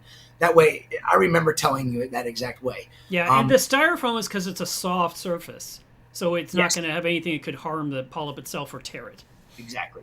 And you made a really good point. I remember saying get as much of that skeleton off there as possible. What people don't realize is if you ship with a lot of rock or a lot of skeleton, even though it's just the stems of the torch coral, the stems of the frog spawn, and like you had a big meat, all kinds of branches coming off of it. And there were some areas, you're talking about dead skeleton that was, 8-10 inches. Right. Well, not quite that big, but at least like 8 inches. Yeah. What people don't realize is up inside that skeleton there's all kinds of living microbiome. True. And there could be sponges, there could be, just bacteria. There's all kinds of things. And if for whatever reason that the organisms that are living inside of that skeleton die on shipping, they're going to tox out the water very quickly, and it could kill your corals. Just like a piece of live rock that's on the bigger the piece of live rock that's on the coral, the worse it's going to ship in most cases. Even though you might say, well, wouldn't it ship better because it's got natural biological material in it? Well, yes and no. Yeah. The reason why in a lot of cases it doesn't, especially wild corals coming to me, I want the least amount of rock possible because of it being a wild coral. There's all kinds of things living up inside that rock that could die. And it always dies on shipping. It doesn't die in your aquarium. It actually proliferates in your aquarium in most cases. So you don't want that, the least amount of skeleton or least amount of skeleton or rock that you can, ship with, the better, because it also cuts down the weight, and the more water you have with the actual living polyps, the better. Everybody calls euphyllias heads. I can't wrap my head around because a head of coral is multiple polyps, people. It's not a head of euphyllia. It's true. Polyp of euphyllia. A head would be 15 polyps on one head of coral. Yeah. The industry will never take that, but I have to say it. Jake and I used to get so frustrated about that because nobody talks about the scientific aspect of reefing. They just say the common things, and I think that's where we're getting lost as taking the animals for granted, per se. Does that make sense? Yeah, yeah. Well, back in the day, people kept calling the mouths of chalices eyes. I was like, they're not eyes, and that finally went away. I don't know who helped. I mean, I did my part to get people to quit calling them eyes, but I was not the guy that got rid of it. Well, I made the mistake because, I called this one chalice when I first released it something, I don't even know what it was. And nobody was buying it. And when I changed the name of it to Crazy Eye, and everybody was like, oh my God, the Crazy Eye is insane. I'm like, dude, it's the same coral I had on my list forever under this name. Yeah. But now it's called Crazy Eye. Yeah. The name means something. Don't buy a coral because of a name, folks. No, but they were literally talking about each of the mouths. They called them eyes. Like, you're buying it by the eye. So that piece there has 7 eyes. Like, it has 0 eyes. It has no eyes. These are mouths. Every one of them is a mouth. And it's actually 7 coralates if you really want to dig deep into it. Yeah, that's true. With 7 oral discs. Yeah. Yeah. Or mouths. All right, I'm going to try to jump back to that video, but I don't know if it's going to continue where I paused it, or we're going to re-go. I don't know. Let's see what happens. We're a couple here. seconds into I think it was this one. Yep. Okay, now, one of the most popular corals in the industry are euphyllias, fimbriphyllias, torch Yeah, corals, sorry. frog Here, I'll jump spawns, ahead. hammers, all that stuff. 1 or 2 times, and then take your rubber band and wrap it around 1 or 2 times, and then go across the top and go over top of the plug. Oh, I missed it there. You can also go 1 time over top, like this, on the plug, and then twist it on the bottom, go around and back over the other side. That ensures that if it does get thrown around, like UPS and FedEx tend to do, this will help keep it on the styrofoam float. And you put it in there, it floats. Then we always use more water when we're packing up euphyllias and fimbriphyllias. I recommend using either a 4-inch bag, or a 5-inch bag or a 6-inch bag. On a frog spawn like this one here, I would use at least a 2 mil double bag for the frog spawn, and you want to put a decent amount of water in there. So that right there is not quite enough, in my opinion, of water for shipping this coral, because you never know if there's going to be a delay, and you always have to think ahead. So right about there is the amount of water that I would put in, and we always use oxygen. Like I said, most don't have access to oxygen, but this here is an easy way to show you that you can just catch enough air in the bag that gives it a little bit and then twist it up. This way, if the bag and the box get flipped around, the coral never gets jogged all around. It's just floating around with the water. And then make sure you make it as tight as you possibly can make it. That is the key when shipping euphyllias, is making the bag tight so that it's not saggy. And then you want to make sure that you get that rubber band on there super tight. Always go over top once to lock it in. And then you got a nice tight pack. And again, you can roll that bag all the way around. The coral's barely ever going to touch the sides, and it'll always keep it flopping in the water column, so that way it's not just sitting in stagnant water. That was great. That reminded me, didn't mean to cut you off. That reminded me that in the past when I got fish shipped to me, they would put the fish in the bag, and then they'd put the bag upside down in the next bag, and when they tied it, there was no corners. It all became like a capsule because every corner was rounded over. Yeah, I didn't go into the details when we pack certain corals, because most people aren't going to ship corals the size that we're shipping. You know, they're going to be shipping fragments and some mini colonies. But we do that with certain corals. We will, actually quadruple bag them, even with a boot. And all of our hard corals that we pack out are using, a double bag with a 4 mil boot on it. So that gives you 8 mils of plastic where the coral is sitting. Sometimes we'll flip that bag over where it's just a double 2 mil, and then we'll put another booted bag underneath that, so it's got boot the whole way around it. Is boot the part that's like the dark area that you can't see through? Is that what you're talking about? It's more opaque. You can't see through it as good. You can get black boots, but ours are usually just a clear boot, which makes it more opaque and harder to see through the bag. Okay. And having that boot on there, especially with something like a Seriatopora bird's nest, those things are so sharp and pointy. Right. We quadruple bag them. It's 8 mils worth of bag. I mean, if UPS throws that box around and those things poke through it, I mean, they really tossed it around. And that's like, yeah, it happens. I mean, that's the worst coral for us to ship is Seriatopora hystrix. Because aren't you glad you don't ship urchins? Like a nice diadema? I used to ship Wow. a lot of urchins and stuff, and we always double booted. I mean, Oh we yeah. would use multiple boots. I would think you'd put a diadema in one of those hamster balls and then drop it in a bag. Oh yeah, right. Well, you have a tiny one. All right. Any other thoughts on that one before I jump to the next video? um, no, not really. We'll get into the next one. Okay. I think it's this one. Okay, the next one is probably one of the hardest shipping corals out there. It is Euphyllia glabrescens, or torch coral. So, as you can see with this torch coral here, it's kind of opened up. What you really want to do is pull this coral out of the water, and you want to let it sit out for a little bit, hold it upside down, kind of twist it in the water, and get that polyp to close up as best as you possibly can. One of the things that we like to do in here is take the coral from one system and move it to another system that kind of gives a little bit of a stress, and it tends to close up quite quickly. And the more closed that polyp is, the less water that it can expel inside the bag. So sometimes they can be really finicky. So that one there's still a little open for me and my likings. So what we're gonna do is we're going to put it on a styrofoam float. I put it in there, I stressed it out a little bit there. Now we're gonna take our styrofoam float, we're gonna break the piece of styrofoam in half, and we're gonna get it ready so we can stick this torch in it. And as the torch is out of the water, it's gonna continue to expel water out of it. Again, I can't stress enough how important it is to expel as much of the water inside of the coral as possible before you put it in the bag. Because when you're expelling that water before it goes in the bag, that means it's defecating, or it's removing any waste that could be in there that could eventually go into the bag, which would foul out the water possibly, and the coral will not ship as good.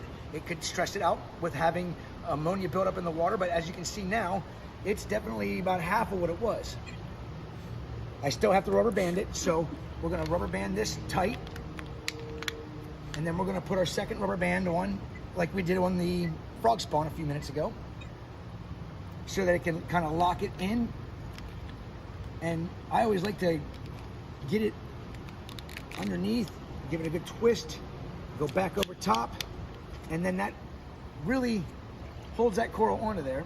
And then of course, it's really deflated now compared to what it was. It's still not to my likings, Right. but you want this thing to be as sucked in as possible. And then on torch corals, you need to, I cannot stress enough, you need to use at least a 6-inch bag. And the reasoning being is because of water.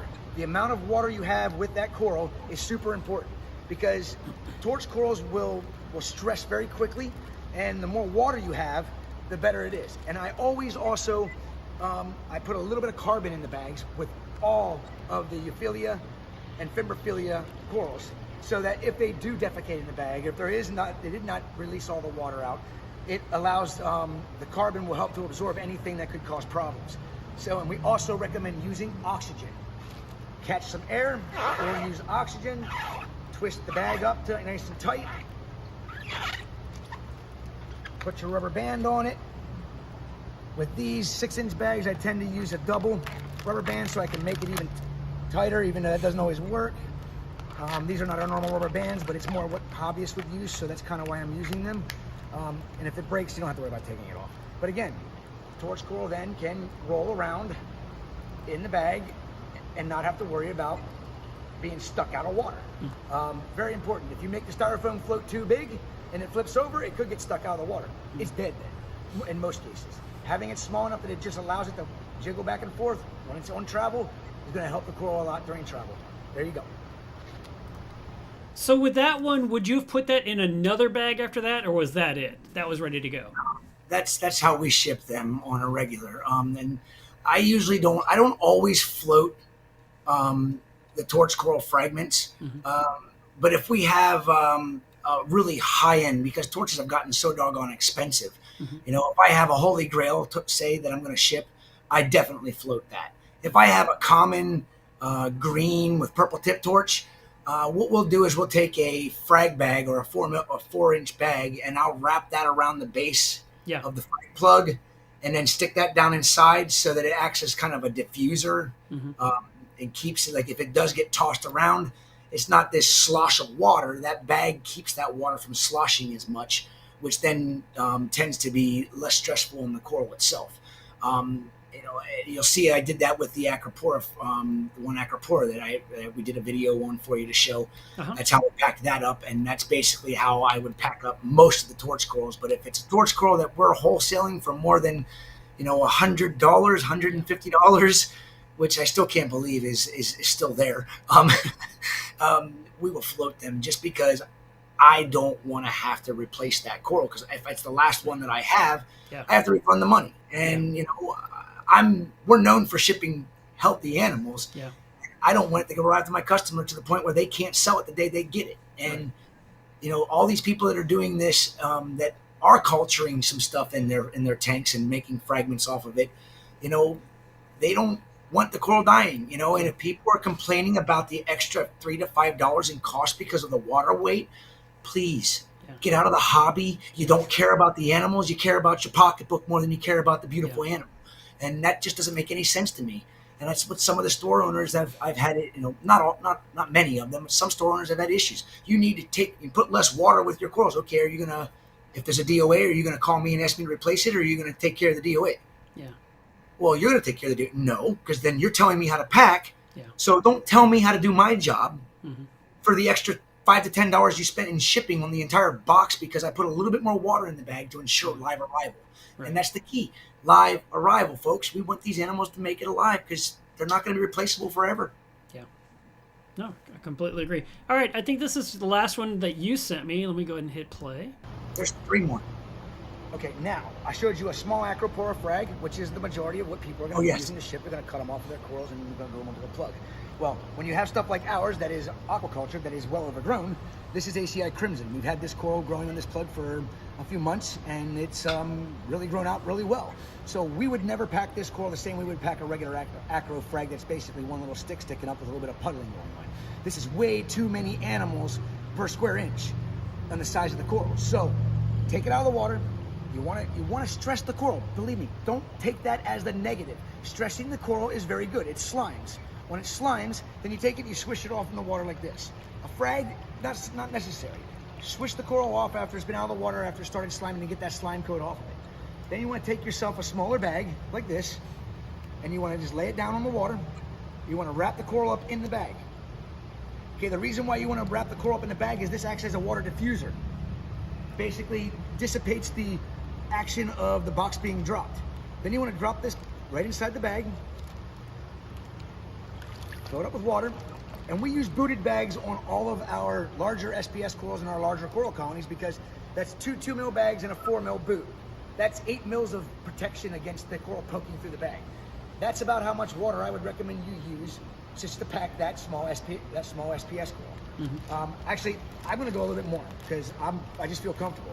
And very important, Acroporas, believe it or not, the small amount of oxygen that you can put into them. I can go show you that, but it's simple to just say, if you have access to an oxygen bottle, they're cheap.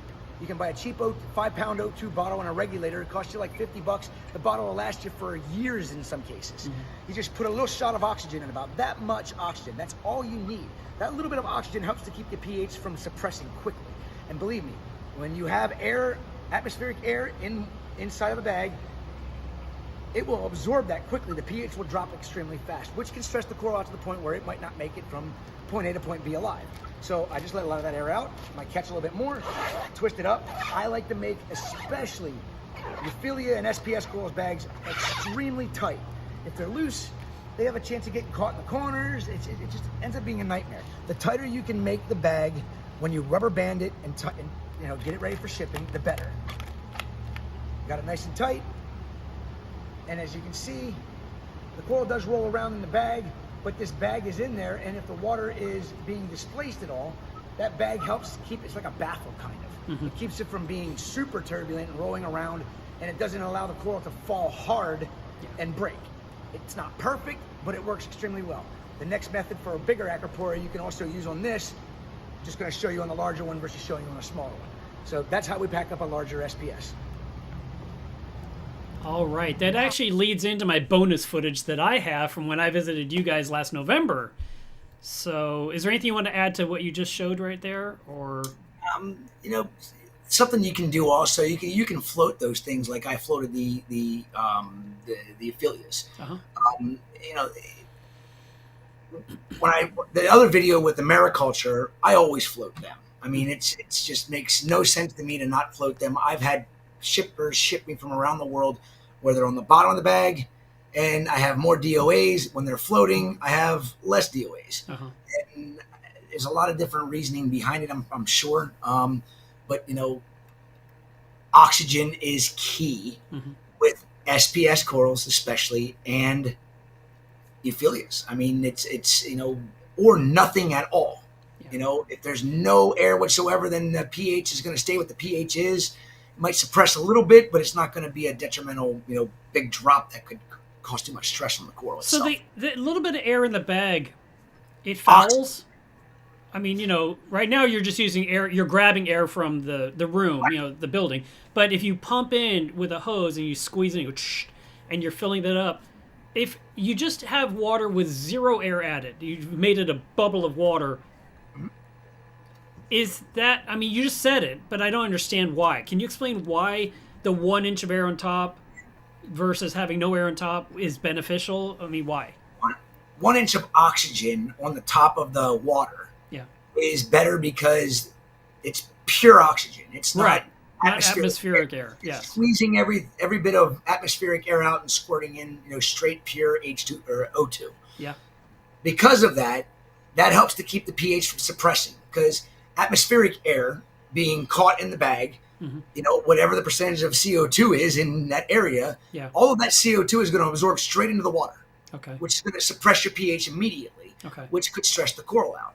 So it's better to use straight oxygen or nothing at all, no air whatsoever in the bag. Huh. That's what I was wondering. So the lack of atmospheric air what does it do? It's just because the atmospheric air has some CO2 in it. That's the negative. That's the toxin, basically. That's the big negative. I mean, people don't talk about CO2. I mean, people talk about CO2, especially NOAA and all these green organizations talk about CO2. It really is the devil to your reef aquarium. Got it. It creates carbonic acid. It suppresses your pH, and it makes your SPS corals and all your corals grow less dense. That's the biggest thing that I've been promoting with our caulk washer method. I mean, we did that a while ago, and eventually I'm going to get you switched to caulk washer. Maybe. Crazy, man. But not leaving anything, no atmospheric air or oxygen in there, is another great way to ship. I recommend it for those who have no access to the O2 bottle. I mean, I didn't know this was so cheap. I mean, I've never tried to buy oxygen in my life.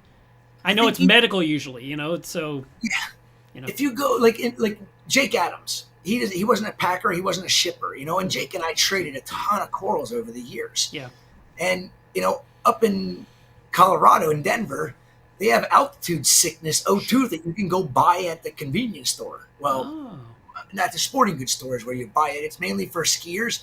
You can go in and get these things that you put it in your mouth and you just breathe like when you're up at altitude, so you don't get altitude sickness. And he went and bought that, and then he contracted a thing so he could squirt it into the bags. Yeah. He's like, these things are cheap. He's like, I can ox up like 30 bags with one of these, 40 bags with one of them. He's like, I'll go get one of them, and every time I ship you corals, I'll shoot them with oxygen. Wow.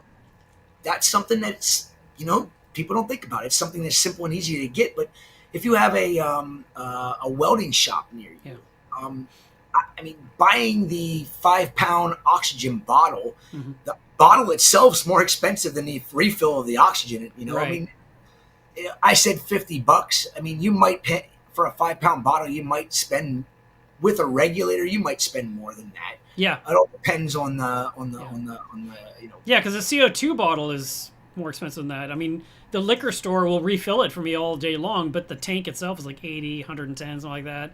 And I've never been to a medical supply. I see them. I've just never walked into one.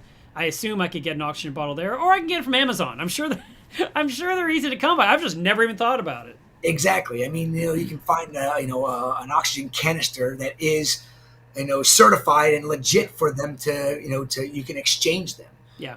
Or you have to have somebody that can actually fill it. Yeah. And then they'd probably have to send it off because it has to go to the right pressure and blah, Yeah. blah, blah. It probably would be more of a pain in the ass than buying one that you can just swap out every time. Yeah. Like you said, with a kegerator or whatever, you get the 5 pound CO2 bottle. It's no different. It's just it's rated for oxygen. Well, I mean, oxygen acetylene is a common welding thing, so I think a welding supply might have this in stock and could refill it. But yeah, that's interesting. I didn't know about that. All right. I got one right over here, and I think I think I paid $35 for the O2 bottle. It's a 5 pound bottle. No, it is a 2.5 pound bottle. It might be only a 2.5 pound bottle. It's like $35. Okay. For my torch for when we cut metal or whatever. I mean, I'm pyro. I kind of like to cut things. So I bought a torch for brazing and this and that, and it's fun. But yeah, I mean, they're cheap. The regulator's probably more expensive than the bottle. Yeah, of course. Yeah, of course. It's the part that keeps you alive. All right, let me show this next video. So this was shot last November. I asked Chris to do a demonstration of how to pack some corals for us, and you are finally now seeing it today. I forgot about it. Yeah. Yeah, I'm not up for my upgrade yet, so I won't be doing it. I get one every year. You do? Every year. I get one every 2 years. It's the Apple plan. Yeah. And I just wrap the coral up. Getting the bag all wet. Yeah.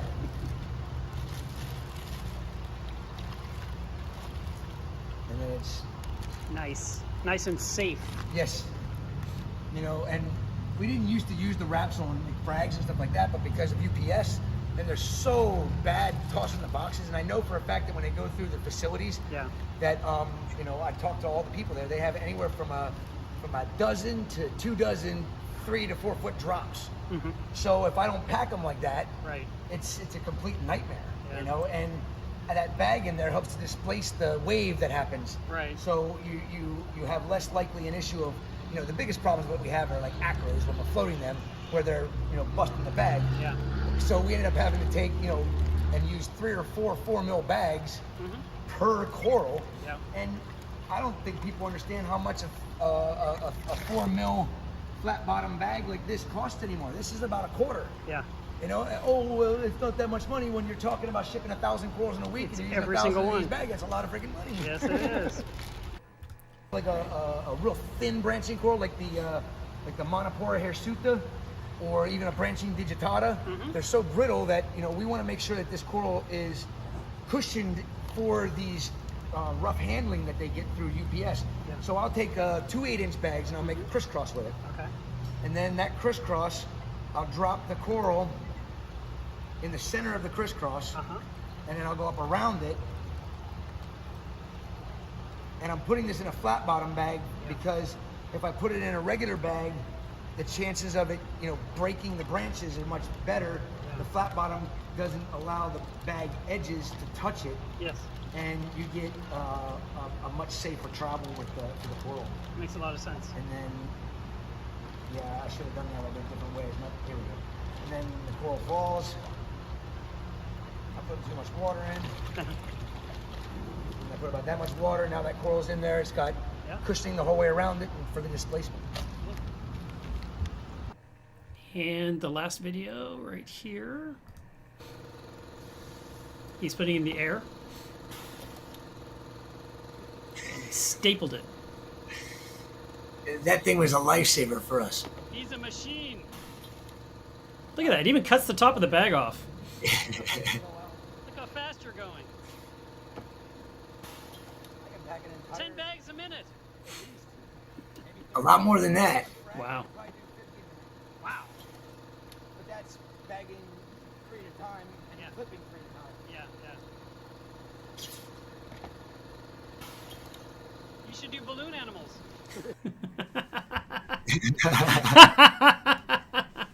That was so cool. So all you guys that are doing this in your garage, if you can't do what Chris is doing, you should quit right now. Well, we used to tie knots and everything, when we first opened up. And we were just, I remember when we were happy to send out, a few $1,000s worth of coral on a weekly basis, and tying knots wasn't that big of a deal, Right.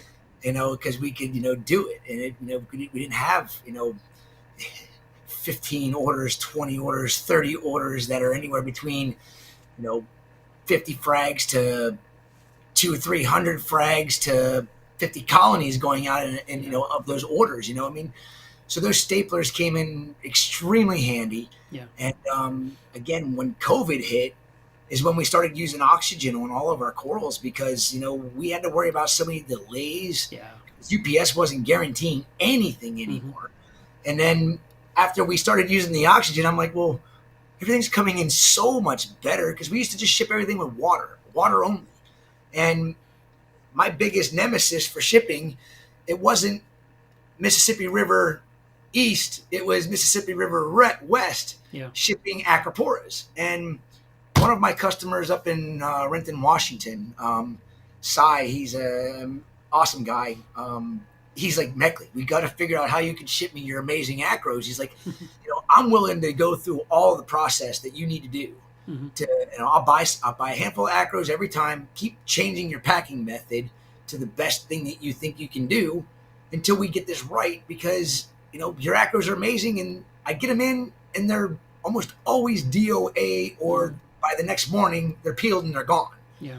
Even though they look fine the day I get them, something's not going right. So he helped us tremendously, on our weekly orders, figure out the best way for us to actually pack acros. And it ended up being that 1 to 2 inches of oxygen in the top of the bag with the proper amount of water, depending on the size of the colony, and that's an art that anybody shipping corals, you're going to have to use your noggin. Think about this. I mean, I could just show you all day long, but if you don't understand the animal, especially when you're talking about that small acro that I shipped out, that I packed up for in that one video, that's not the most dense per inch of skeleton for polyp count. And remember, every polyp is an individual animal. Yeah. So when you're packing and shipping an Acropora subglabra, like that coral is, you have a good distance between each polyp. Yeah. When you're packing a Millipora, a tenuis, or any of the really, a hyacinthus tabling acro, there's for every inch, there's probably 5 times as many polyps on a Millipora, tenuis, or hyacinthus than there is on a subglabra. Yeah. So if you don't think about that, and you pack it the same way you would pack that subglabra, that's a good point. Problems, because you have that many more animals taking poops. Yeah. What about the green slimer? It's famous for its slime. How would you ship that one safely? And this is how I do it. I mean, we just started selling Acropora, it's young eye. I think that was reclassified. It's No. Yes, it is. No. Stop changing names. But it's, of course, Valley Green Slimer for a reason. Anybody that's owned one or had one, when you pick it up out of the water, it's like snot coming off of it. Yeah, it's crazy. Well, that's actually tends to be a major issue in shipping them. And when I've gotten wild young eyes or staghorns that are really good slimers, my suppliers couldn't ship them to me alive. And I'm like, here's what you got to do. Let them sit out for 15 minutes in the air. Literally. It doesn't matter if it's 80 degrees outside or if it's 50 degrees outside. Let them sit in the air. They don't care. Okay. But what they do is they slime like crazy. And then we put it back in the water. You shake it up really, really hard. Okay. Pull it back out. And if it still has slime coming off of it, shake it some more. Okay. And then let it sit some more if it's not done sliming. And literally, sometimes we've packed those things where we've had to put them out for, 15 minutes, shake them off, put them back out for 15 more minutes because they're still sliming. And then you shake them off again, put them in the bag. Then they're stressed. I mean, they're completely stressed out. And people are like, oh, stressed corals don't ship well. Not true. That actually helps the coral ship because when it initially starts to stress, that's the slime. Yeah. When that slime goes in the water, it's full of all kinds of microbiome. Yeah, right. I mean, and that's the thing. That's what kills the coral when you ship it. That slime floating around in there is going to start to decay and to die, whatever. It will kill your coral. It will kill the coral when shipping, especially. It might not kill it in a 24-hour period of time, but if you're delayed for 24 more hours and you got 48 hours in the box, it's dead. Yeah. I can ship you I can ship in most cases an Acropora, and I'm comfortable When that coral is delayed by UPS, when the customer calls me going, what are you going to do about this? The corals are delayed. Are you going to stop yelling at me before you got the corals? Here's what I want you to do. When you get the corals, if the water's cloudy, take a picture of it. Yeah. Put the coral in it and take it out of that water. Don't acclimate it. What do you mean? I explained that earlier. Yeah. Just trust me, do this. And dude, everything lived. Okay, stop yelling at me before you get the corals because I know how to do this. Right. I'm a professional, per se. I'm not an expert because I'm always learning. But if you want to call me a professional packer of corals, you're definitely a professional packer. I've been doing it long enough. If you say I don't know what I'm talking about, go back and fly a kite. I don't care what you say. Go back under your rock. Go back under your rock because my methods work. They work well, and if you adopt them, you won't have any issues. I promise you. Especially if you do it exactly how we do it. I had another question for you, but I already forgot what it was. But I do have a backup question. So let's talk about heat. Let's talk about heat packs. Yes. So, and the reason I want to talk about it is I know there's different sizes for different distances. I know there's a thing about getting them oxygenated in the first place to get them activated. And I know there's a thing about putting them inside the cooler, and there's this weirdness about putting them outside the cooler and poking a hole in the styrofoam, which I cannot believe. So let's get into that. Let's argue. Let's talk about heat packs. Yeah, I'll win the battle, I promise you. Okay, all right. Let's hear you're a professional packer. Let's hear it. I have a great explanation for the reason why we poke a hole in the top of a box. Okay. Now, here's where I can't help that well with small packaging. We don't ship small packaging. Yeah. We're shipping boxes that are 3 times the size of those boxes that I showed you. Where did I put that box? So you got your styrofoam box. Yeah. Okay. This is super tiny, and actually, I've learned from Top Shelf Aquatics what they do, and they learned from me poking a hole in the top. So I'm not going to poke the hole in a brand new one, but we have it's the styrofoam poker, and if anybody removes it from where we pack up our boxes, they get reamed out because that's the perfect size hole, and it's about the size of a straw. Okay. The hole that we make. So this is a Chick-fil-A straw. It's actually smaller in diameter than the Chick-fil-A straw. All right, everyone, you heard him. It has to be a Chick-fil-A straw. Yeah, smaller than the diameter of a Chick-fil-A straw. It just needs to be a small, tiny hole. All right. Okay, so that hole is poked into here. You poke it from the top, and that kind of like is a cone. When you poke it, it's real small at the top, and then it kind of cones out when it breaks off the bottom. Then we take the, depending on the size of the box and how many heat packs we're using, sometimes we put it in the dead center, or sometimes we put it off to the side. Okay. And in a box like this, being the heat pack is, almost as big as the area that it can go on, and you want to tape it to the lid. But we don't, in a box like this, we do wrap it in newspaper. Yeah. That's still not tight. Paper towels would work, but newspaper is more readily available and a hell of a lot cheaper. Yeah.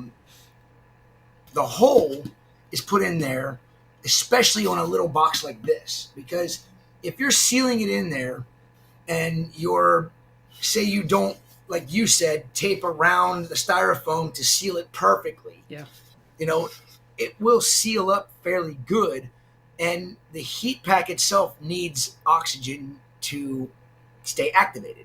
Okay. So without the hole, there's no exchange of air. And if you seal that box and you let the heat pack heat up in the very beginning before you actually put it and seal the box up, right, the amount of oxygen that's inside that box is all it has to keep it activated for that 20 hours, 40 hours, 72 hours, depending on the heat pack that you're using. Okay. If it runs out of oxygen, it runs out of fuel. Okay. Just like a fire. If it runs out of oxygen, it runs out of fuel. It goes out. So if it stays heated for 20 hours, you're probably okay. Mm-hmm. But if it's delayed or whatnot, that heat pack's going to be done. It's going to be spent. And you don't want that. But poking that hole allows it to continuously, the smaller the heat pack, the smaller the hours, for say. Say it's a 20-hour heat pack. A 20-hour heat pack gets extremely hot. Mm-hmm. I mean, it gets hot to the point where, you can hold it, but it's very warm and very hot to the touch. Yeah. Some sensitive people couldn't handle it. A 40-hour heat pack gets extremely hot. Mm-hmm. We call them a medium heat pack. And then a 72-hour heat pack doesn't get nearly as hot, but it's a very consistent heat. And Yeah. it will stay hot for 72 hours as long as it has oxygen to keep it going. And you're taping the heat pack directly against the hole, so that the hole is on the backside of the heat pack? No. Oh. No, and that's where a lot of people couldn't understand why we were doing it this way. And the reason why we do it the way we do it is because in a small box like this, we want that hole to be exposed so that it can dissipate the heat. Okay. That little 20-hour heat pack, believe it or not, will cook the corals inside of a little styrofoam box. I mean, it will literally cook them if it was sealed up and actually stayed hot the whole entire time. Okay. For the 20 hours while it was being shipped. Now, if it's going to, 20-degree weather, Yeah. some people say, "Oh, I would never ship to 20-degree weather." We do it all the time. We ship to 0-degree weather. We ship to -10. Wow. And I had a customer call me and say, "Why are you shipping? It's supposed to be -10 here in Minnesota." Okay, if it comes in dead because it's cold, please yell at me, because that was a stupid thing for me to do. But I've been doing this for a long ass time. Trust me, you're going to be at least 68 to 72 degrees. Laser it if you have it. Temperature check it when it gets there, and Yeah. prove me wrong. Okay. Nobody ever proves me wrong. It stays the way it's supposed Nice. to because of how we pack. And I'll put, shipping to there. Some people bitch about the extra $2 for $2 per heat pack extra for Right. 2 extra heat packs. Really? If you wanted your corals on this day, I did it. Yeah. It cost you $4 more to ship, $2,000 of the corals. I really gonna break a bank? Come on. Yeah. I mean, give me a break. It's I just know. I can't wrap my head around that stuff. That pennies. Yeah. Pennies. I know. It works. It's because we see it as an accessory. It's like another thing on the bill. And that kind of stuff it catches our eye like a little red flag. You're like, why the heat pack? Another expense? That's what happens. I do it myself. I see something, and I'm looking at my list of numbers. I'm like, oh my God, look at all the... And you're like, the box charge, okay. The shipping, all right. Heat pack, they're charging. Shouldn't it be part of shipping? That's where our brains go. I know it's not fair. I know it's irrational, and it's the cheapest part. But then underneath that one, the next line, the defense is even worse. The transaction fee. It's like, and you're adding the 3% on top of everything. And that's illegal. I know it is, and I hate it when people do that. I don't do it. It's cost of doing business. Okay, it is cost of doing business, and for us, when we had to go with strictly credit cards, it was a big cost. Yeah. And I'm looking at it going, really? Yeah. This is ridiculous. So, we charge $2 for a heat pack. We charge $2 for an ice pack. Yeah. We do not charge you a 3% packing fee. We Right. charge you our cost, plus what I mean. It's usually if it's $65.42 for the shipping, we charge you $66. Yeah. So Yeah. we're making an extra 40 cents, but we're not charging you 3% on a $5,000 order. Exactly. We charge you cost on our boxes. We don't make money on our boxes. Yeah. We charge you, we make a couple of dollars sometimes on the heat packs, but guess what? We're not charging a 3% packing fee. We got to make it up somehow, way or another. Oh, yeah. No, I'm not. Yeah. So let me ask you, you poke a hole in the styrofoam. Do you poke a hole in the box? Is it all the same hole? And No. if you do that, do you ever hit the bag and pop it? No. We always poke the hole, Yeah. take it down, and then we put it on top of the box. Okay. And depending on where we're shipping to, determines on whether or not it's like I'm using this box because it's easy for me to show them. Yeah, I understand. We're No, it's talking much about bigger. boxes. Yeah, I know. Yeah. Our shipping box 20 by 15 by 16 or Right. 12 by 10 by 10, Yeah. which is actually substantially bigger, holds twice as much coral as this. That's the smallest box I like to use. It holds 50 frags. Uh-huh. And that's our 50 lot that we ship for free. It goes into that box. And it's we don't charge shipping on that. And we do charge for a box, and everybody's like, "Oh, I thought you said it ships for free." Well, we got to pay for the damn box. We're already giving you free shipping. You want me to eat another $20? Come on. No, I always say if you want it for free, come pick it up. That's what I tell them. So the thing that there's another packing method that works extremely well, and I learned this from Top Shelf too. If you're worried about it going to an area, say it's 80 degrees, we're packing here in Florida. It's 80 degrees here, but it's going to 20 degrees. Yeah, 30 that's a degrees. challenge. Yeah. this is our biggest hurdle that we have to go over, especially when we're shipping our big boxes. Like what was it yesterday? No, not yesterday. Monday or Thursday, it was 80 degrees out, and we were shipping a box to Wisconsin, and it was 20 degrees. Well, in Louisville, it was 35 degrees, but it was only going to be there for about 4 hours, 5 hours. So we have to worry about 3 points of where these corals are going to be sitting. Yeah. So it's not the easiest thing to, okay, it's going to be 80 here, it's going to be 60 in Louisville, but it's going to be 30 over here this time. Yeah. Well, what do we do? Okay, well, we poke an extra hole in the box to allow more heat out, but put that heat pack in there. That way it stays good. But in a small box like this, if you're putting the heat pack inside under the styrofoam lid, it can be a problem. So what we've learned, and I actually helped Top Shelf figure this out.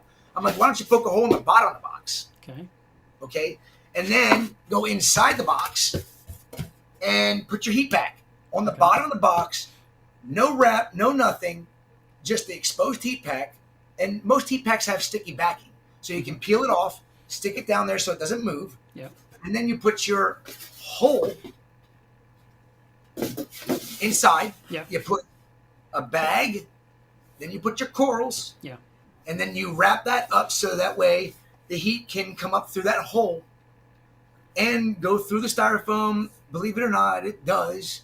And it will help to throw heat into that box. And then when you put the box in, instead of putting it down in without taping and sealing the box itself, you put it down inside, you seal around the entire box so that way it's tight the whole way around. And then it allows the heat from that heat pack to come up inside, because if your water temperature that you're packing it in is 76, 78 degrees, a little bit of heat coming up from that heat pack will be more than enough to keep that inside of there nice and warm and not overheated.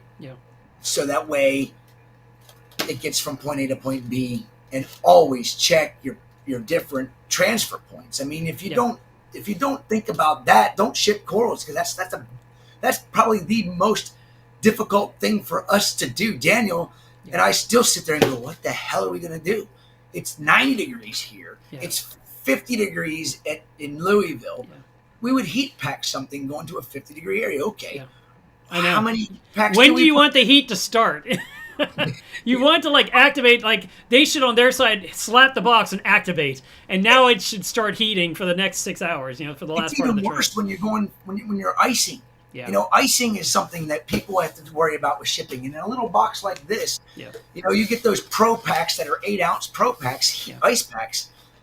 Honestly, that scares the living daylights out of me putting that into this box.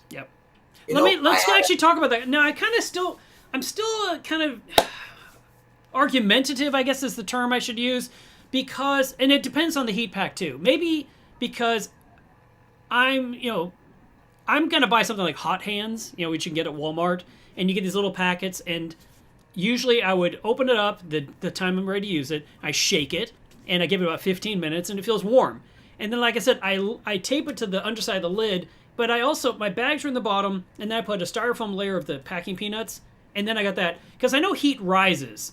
So I'm thinking the heat is staying near the top, and maybe some of it's wicking its way down a little bit toward the bags, a little tiny bit. I had a fish store in California. Someone was kind enough to send me some zoanthids, and the fish store put the heat pack on the outside of the cooler, and when I opened the box, the water was 62 degrees. It was so cold. And I was like, why on earth? From California to Texas, neither one of us has cold weather. Why would you put the heat pack on the outside? And I guess it was the time of year. I don't remember what it was, but it wasn't horrible. And I was really shocked and annoyed, and the zoanthids survived, but they were not happy for 10 days. It took forever for them to recover. And then there was a guy up in Canada who ordered from a coral store up in Canada, and they did the poke the hole through the box, through the cooler, and everything showed up 48 degrees because it was freezing winter. It didn't work at all. And he was like, what the heck? So these are those things where I don't know about the hole or the heat pack being outside. I understand what you're saying, and maybe because of the volume of water and the bigger coolers, you have more flexibility. But for the small packs that hobbyists are sending each other, or like the fish store sending something to a customer like me and a one-time transaction, I wouldn't buy from them again based on that one shipment because it was just wrong. I can tell you that we don't just use one heat pack. I mean, even in something like this, you might need to use a double heat pack if you're going, like, if it's, say it's like wintertime for us, it's January, beginning of February, it's 45 to 60 degrees here at our facility when we're packing. Yeah. And we're open air. Yeah. We're not a tight, buttoned up, tight, air conditioning, heated facility. Right. If it's 45 degrees outside, it's 45 degrees in my building. Yeah. Now, yes, I have to say, if we keep all the doors closed because of all the water volume in there, 18,000 gallons of water, we'll keep the air in there actually very comfortable, where I can walk around in a t-shirt. Yeah. And it's still only a good, 60 degrees if it's 45 outside. But if it's 60 outside, it gets to like 70 degrees in there. It's very comfortable to walk around in a t-shirt. Yeah. But it leaves our facility, and it's in a UPS van, Right. cruising around, and they're open. They're not air conditioning. They're not heated. Correct. So, if I remember, it was 4 weeks ago, I shipped the first package this size, and it had a Canthophilia in it and 2 torch frags, and it filled the box perfectly. And it was going up north, and it was cold here for us. Yep. And where it was going, it was like, I think it was 0 degrees in the morning, but then by the time it was going to get there, it was going to be in the 20s. Yeah. And I'm still like, okay, going through Louisville, where the first transport point was, it was like 20 degrees. Yeah. And I'm going, shit, okay, well, we're going to have to put 2 heat packs in that box, but let's do something a little bit different. Let's put 2 holes. Let's put a hole on the top part of that lid and the bottom part of that lid, and put the heat packs on either side of it. Okay. So that way it can still allow air into it, but then let's seal the top of it, and then let's seal, like when we close the boxes up, especially in the summertime, we put a piece of tape on the side and bend it up the side. Yep. We put a piece of tape across here, and we seal it up, and even on the bottom of the box. Right. So that way it's still sealed, but it's still cardboard. Yeah. It still allows air through it. So it's enough air to get through it. It's be buttoned up so tight that it's not going to allow some sort of air exchange that's going to, completely seal it up. But the cardboard, believe it or not, is one of the most important aspects of it. People want to buy the cheapest piece of cardboard to put onto it. Well, the thicker the corrugation is, the more insulation value you get. Yeah, yeah. What is insulation? Insulation is an air pocket. Yeah, that's true. Yeah. And that's why, you can see how thick the corrugation is. Not that thick. Most of our boxes have corrugation that's twice that thick. Yeah. And it's more expensive. But guess what? It works. It's a small price to pay to make sure your animals travel well. Yeah. In reality, when you break it all down, that adds insulation value to this. In my opinion, this styrofoam is way too thin. It's 3/4 of an inch to an inch. It really is thin. And I know, like, when Rod's Food was shipping their foods, they have a much thicker styrofoam because they have to stay frozen all the way there. And they're shipping with dry ice, Well, right. You can put dry ice in something like this to ship, and it would probably be melted by the time it got there because it's too thick. Yeah. Now, also, this is something else that people don't think about. You go buy a really cheap styrofoam box. Yeah. It's not very dense. Right. I'm sorry. Yeah. The density can determine on how many individual air pockets are in there. Yeah. If it's really, really flimsy, it's got a lot of air pockets, but the styrofoam itself might not be good styrofoam, it's just super light, and it's not going to give you as good of insulation value. Mm-hmm. Our Indonesian suppliers have basically summertime shippers and wintertime shippers. Okay. They can't use gel packs over there. They don't have access to them. Well, they do, but they're super expensive. Yeah. So they just, in the wintertime, they use just ice packs that they have frozen. It's just bags of frozen water they stick in, and the box is more dense. Yeah. And it's a lot harder. So what you pay, it's like everybody in this country goes by value. They don't go by quality. Yeah. And I can say that comfortably because it's part of the problem with, corals. Yeah. Value is everything to everybody nowadays. The quality doesn't mean anything. You'd rather buy a cheap coral than buy a coral that costs a little bit more money because it was taken care of better. Yeah. Well, how many corals do you have to buy to get a good one? Right. How many fish do you have to buy to get a good one? Yes. Buy quality, and you spend less money in the long run if you really break it all down. It's just common sense in my opinion. But I've seen some people that will cut up foam and put the slices inside the box, but they're really just 6 pieces of loose foam. They didn't actually even tape them together. They puzzled it together, And again, it just seems like it's leaking the air out, maybe leaking the air in.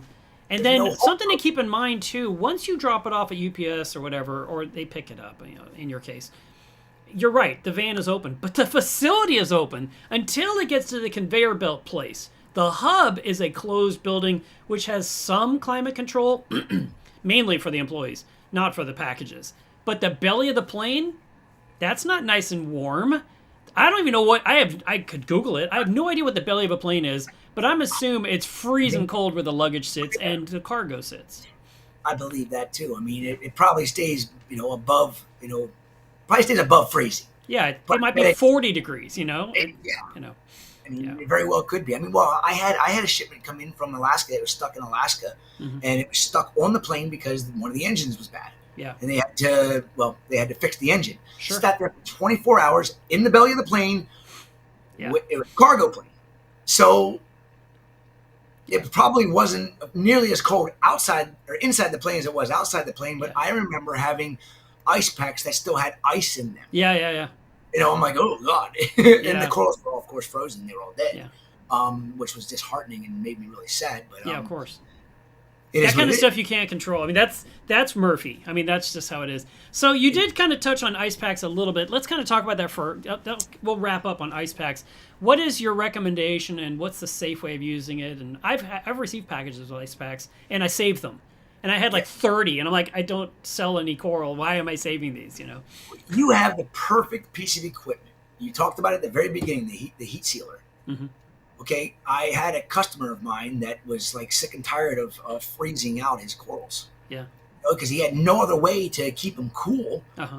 in the summertime, and he was freezing them every time he would ship, and it was because of the small styrofoams with that 8-ounce ice pack, and he Yeah. couldn't find a place to get a 4-ounce or 6-ounce or whatever that was affordable enough to make it worth it. So he went and bought one of those heat sealers, and those gel packs. Okay. Believe it or not, you can pinch them in the middle.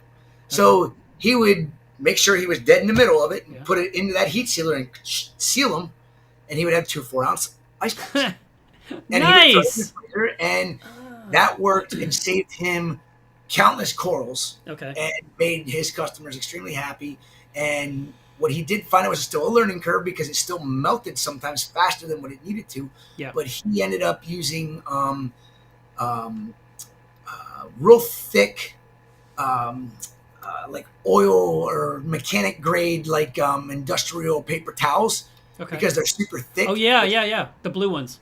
Believe it or not, wrapping them around that 4-ounce ice pack and then wrapping it in newspaper. Okay. Again, the cardboard makes It a big slowed it difference. down. Yeah. It slowed the melt process down, which still kept it cooler inside Nice. the box, and he didn't heat out the corals.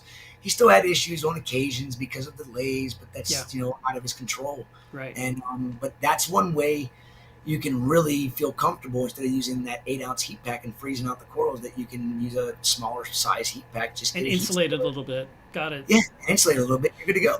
Speaking of insulation, Live Aquaria did this with me a few times. When they would ship me a fish or two that I was ordering, I would open the cooler, and the cooler was way too big. I'm like, oh my God, how big is my fish, And I open it up, and there's all these bags. Like, I only ordered 2, and there's 5 bags.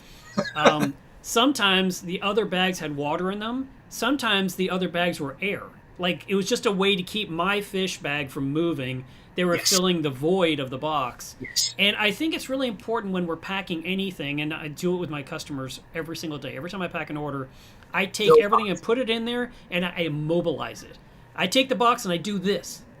And if it's dead silent, I did a good job. And if I hear movement, I stop, I open, I add more whatever, whether it's brown paper, packing peanuts, or, like in the case of livestock, extra bags with air to create a void, or in the case, Live Aquaria is adding water, and I think they were doing that for water temperature.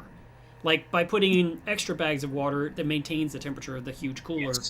Yes. And for a company like them, that's not something that's a bad thing for them to do. For somebody like me, like when I have somebody that orders, the minimum, and we look at the order initially, they're like, oh, we don't look at it in detail. Yeah. Oh, shit. Well, we don't have enough coral to fill our smallest box. Yeah.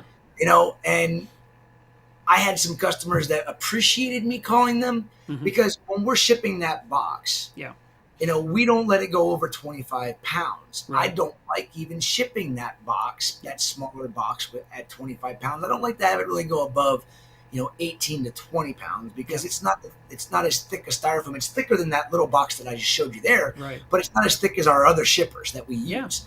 And for me, if the customer's going to pay the price to ship that dimensional weight box because it was at 8 pounds, and it's going to still cost them the same amount of money Mm-hmm. to ship it if I put airbags in it, Yes. or if I put more weight in it. In the beginning when I started calling customers, I had to learn my lesson and say, I'm not calling you to try to get you to buy more coral from me. Yeah. I'm calling you to save you money. Yeah. We got to fill this It's box. actually going to cost you money, and Yeah. when you break it down, it's just, Yeah. do you want to ship these 5 corals and pay this price for shipping, or do you want to add 3 more corals to it, or a bunch of frags to it, and Right. still pay the same price in shipping? Yeah. Oh man, thank you so much, is what people Yeah. started saying. I appreciate you looking out for us. Most people wouldn't do that. They just put a bunch of airbags in it. And I say, Yes. well, I owned my own store at one point. I understand your pain with shipping costs. And Yeah. I understand it even more now because I've seen shipping go through the roof. Yes. I pay. Corals used to land me at $8 per piece of coral in shipping. Now this last one was $18. And when the pandemic was going on, we were at $25 plus. I know. Per piece. So Right. if that coral cost me $4, it cost me $25 in freight, folks. Yeah. That's crazy, right? Yeah. Everybody thinks that the coral prices went up because the coral prices went up. Yes, they did go up. Yeah. But the the amount of money shipping. that went up was minimal compared to the freight cost. And by the So- way, you mentioned the weight of what's in the box, and that's a really important point because I have Yes. received shipments, styrofoam coolers, that when I would open it, as I was reaching in, I would see a huge crack in the bottom, and literally, like, the cooler lifted off, and the base was still in the box. It just completely sheared off. And sometimes you'll get. I always thought the styrofoam cooler, number one, is keep everything the right temperature, but also to hold the water if something leaks.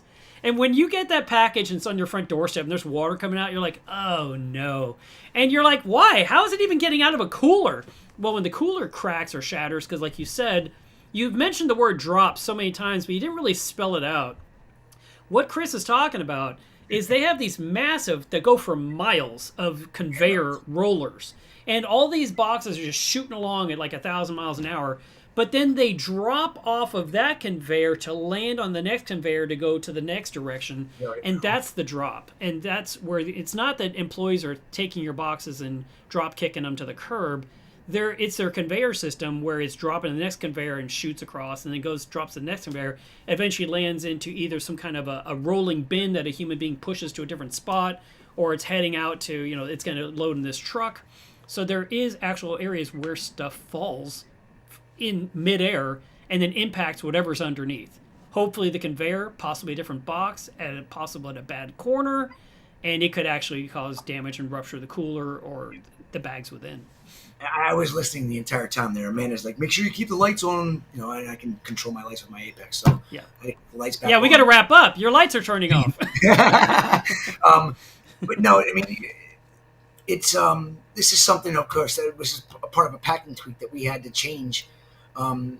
We didn't always put in a liner inside of the box. Mm-hmm. So inside of the styrofoam box, we actually use, depending on the box, we'll use one.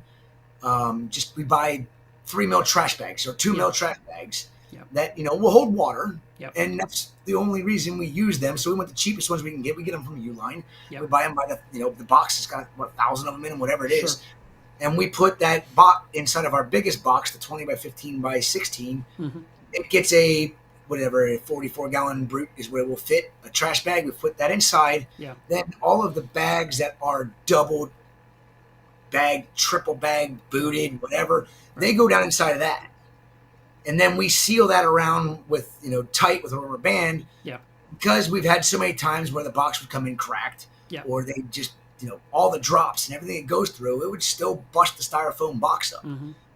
And if it broke a bag, which doesn't happen very often anymore, it's super rare that we have any bags that are broken. Yeah. And when we do have them, I'm like, how? How can we make this any better? Yeah. More Because dense. it literally, we don't have the problem with leaky boxes anymore because of our packing, the way we do it. Yeah. We have problems with broken boxes because our biggest box, the 20 by 15 by 16, we try to keep it around 40 to 45 pounds max. Now we can go all the way up to 50 pounds. But if we go to 50 pounds, because of all the drops, guaranteed the styrofoam is going to be in pretty bad shape by the time it gets there. Sure. Wintertime and summertime, springtime, we'll risk it. We'll go to the 50 pounds because it's not as hot, it's not as cold, and we don't have to worry about it as bad if the styrofoam does break. Right. But a little box like this, I mean, 10 pounds max. Yeah. Usually you're going to be between 5 and 8 pounds in those kind of boxes, and you're paying by the pound. So I mean, it's interesting when you're figuring out the shipping label, and you say, well, what if this was only 6 pounds? And you see the price, and like, well, okay, 7, 8, and you just kind of look at the numbers, and you can see when it changes. And you might say, okay, can I get less water in here? I mean, is it possible I can change some of this before I, because the price was so high? But I mean, ultimately, you need to get there safely, and it's going to cost a little bit more, so be it. Yeah, now, let me compare one thing. This is a totally different hobby than what we do, but there are people that collect these statues from Comic-Con. They call them maquettes, and they're just like a 6 or a quarter scale, 8 scale, 16 scale. I mean, all the way down to 1 to 2, and there's 1 to 1, which is full size, like human size statue. But so people will spend thousands of dollars to get the statue shipped to them. And shockingly, I mean, this sounds disparaging, but it just is reality. A lot of these just get shipped to us from China. So you order this crazy expensive statue that someone packed in China, and they put it in a brown box with a thin cardboard with 1 strip of tape. And then they say, look, it's all destroyed. And I'm like, yeah, that totally makes sense. And the reason I say that it's destroyed, the cardboard box wasn't thick enough, number one. But the bigger thing to me, when you put that piece of tape across the top and down the sides, then you turn the box and you put the next shape. It's called a T shape. It really isn't a capital I when you think about it because it's both ends of the box. But if you do that, you're literally locking the structure of the box. A box can be ratcheted or wrenched or I don't even know what tweaked when it just has a single strip of tape. So to put the tape down the middle and then down each side and then do the same on the opposite side, that locks it into a true shape that should hold up better. Perfect example. I mean, like you just said, like we got, I can't see it. It's a pretty even, but if you don't put that, like you said, the eye across, yes, push on one side of this box. Yeah, it'll shift. It shifts. Like, where am I going? I can't do it. Yeah. There you go. It shifts. Yeah. So that if you don't lock the box with the actual tape going across the sides here, on the top and the bottom. Yes, I said not that. Yeah. The top, but the top and the bottom. Yeah. The whole box. Believe it or not, it makes this box more rigid. Yeah. Like you said, it doesn't get a chance to shift and tweak the box and break the box. Yeah. I've received shipments from Ecotech and from Neptune with these huge boxes with full of gear for me to sell for my shop, and it's one piece of tape, and I'm always like, why? Because then I look at what I take out of the box, and it's supposed to be something I can sell to a customer, and like the MP40 box will be crushed a little bit. I'm like, can I really send that to a customer? I mean, no. And so now I'm like, I need, this was funny. I ordered, I got some AI pumps, and one was really destroyed in shipping. I said, could you guys please send me a new box? And I knew it's empty and it's going to be super light, but I'm sorry, I cannot possibly sell this pump to anyone in this box. They're going to assume the product is bad. And so one day, I got this enormous, I can't even, the frame's not big enough, this huge piece of cardboard that was this tall and this wide and this thick. I'm like, what the heck is it? It looks like a poster. Chris, it was the whole box that goes around an AI pump, like a Nero, but it was the flat version before they fold it and bend it and turned it into a normal box, which probably would have cost way less to ship if they just made it a box and put it in a box, Right. It just sent me an empty one, just so I could repack the product for the customer, to sell. And I was like, thanks, guys, but wow. I mean, I don't want to think what your freight was to send me that 3 feet by 4 feet by half an inch wide. Right. It's crazy. Insane. It's insane.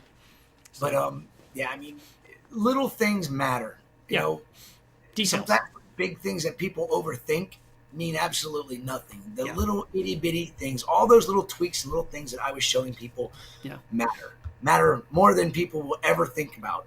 And if you're doing the method the way we pack out and you skip one of those little things, you'll find out the hard way one day why it's supposed to be done exactly that way. Yeah.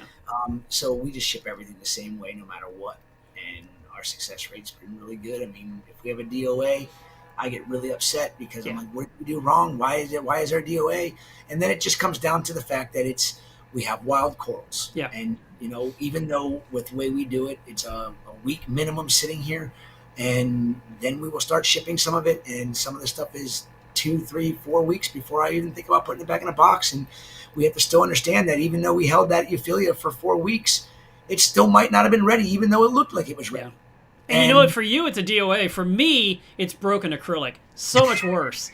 I mean, Yes. you can grow another coral. I have to build the acrylic thing all over again. It's like, no.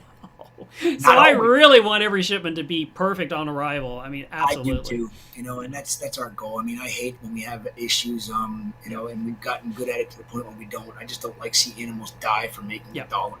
Dollars do nothing if you don't have the beautiful animal to show for it. Right. The dollars are a bonus for me. Yeah, I agree. I mean, it's a little bit more off your profit margin or someone's profit margin, but eventually, I mean, it really comes down to the life of the animal. All right, let's jump into a few questions and wrap this up. We've been going for 2 hours. Definitely. I apologize. No, it's okay. It's every time you and I get on some of these things, it's a 2.5 hour process. Come on. All right, so Rick wrote us a nice message. He said that I'm going to move this up here at the top. He said, I'm a longtime subscriber of Coral, and I love what you're doing with it. I just want to stick that on there because, yes, I want you guys to get Coral Magazine. Definitely. Amanda wrote this nice thing, 2 of my favorite reefing peeps. I hope so. Evan Montgomery's on here. He put a comment I'll show here in a minute when I find it. Let's see, where was it? So Amanda mentioned how this was the Canadian order I mentioned. When Eric ordered coral, and everything was dead because someone at the shop had stabbed holes through the insulated box and the cardboard box. And that was shipped during the winter, and the water was like 40-something degrees. It was insane. Never through the cardboard, but always through the styrofoam. I never really thought about the cardboard being porous. That was interesting, because I was thinking, if I tape all my seams, I'm literally stopping the air. But I guess I'm not. It's still going through the cardboard a little bit, and I never really thought of that. It's the great thing about air. Yeah. I also never thought the heat pack continues. I just thought we're activating it, and then we have this many hours worth. I didn't think of it as air is fueling it, like you were talking about a fire. I never thought of that. That's the easiest way I can describe it. Yeah, it's just surprising. It's the chemical reaction that needs the oxygen. I forget what the actual composition is of it. I mean, I think I remember reading it one other time, but it's not something I really care to know or need to know. I just need to know that they heat up. Yeah.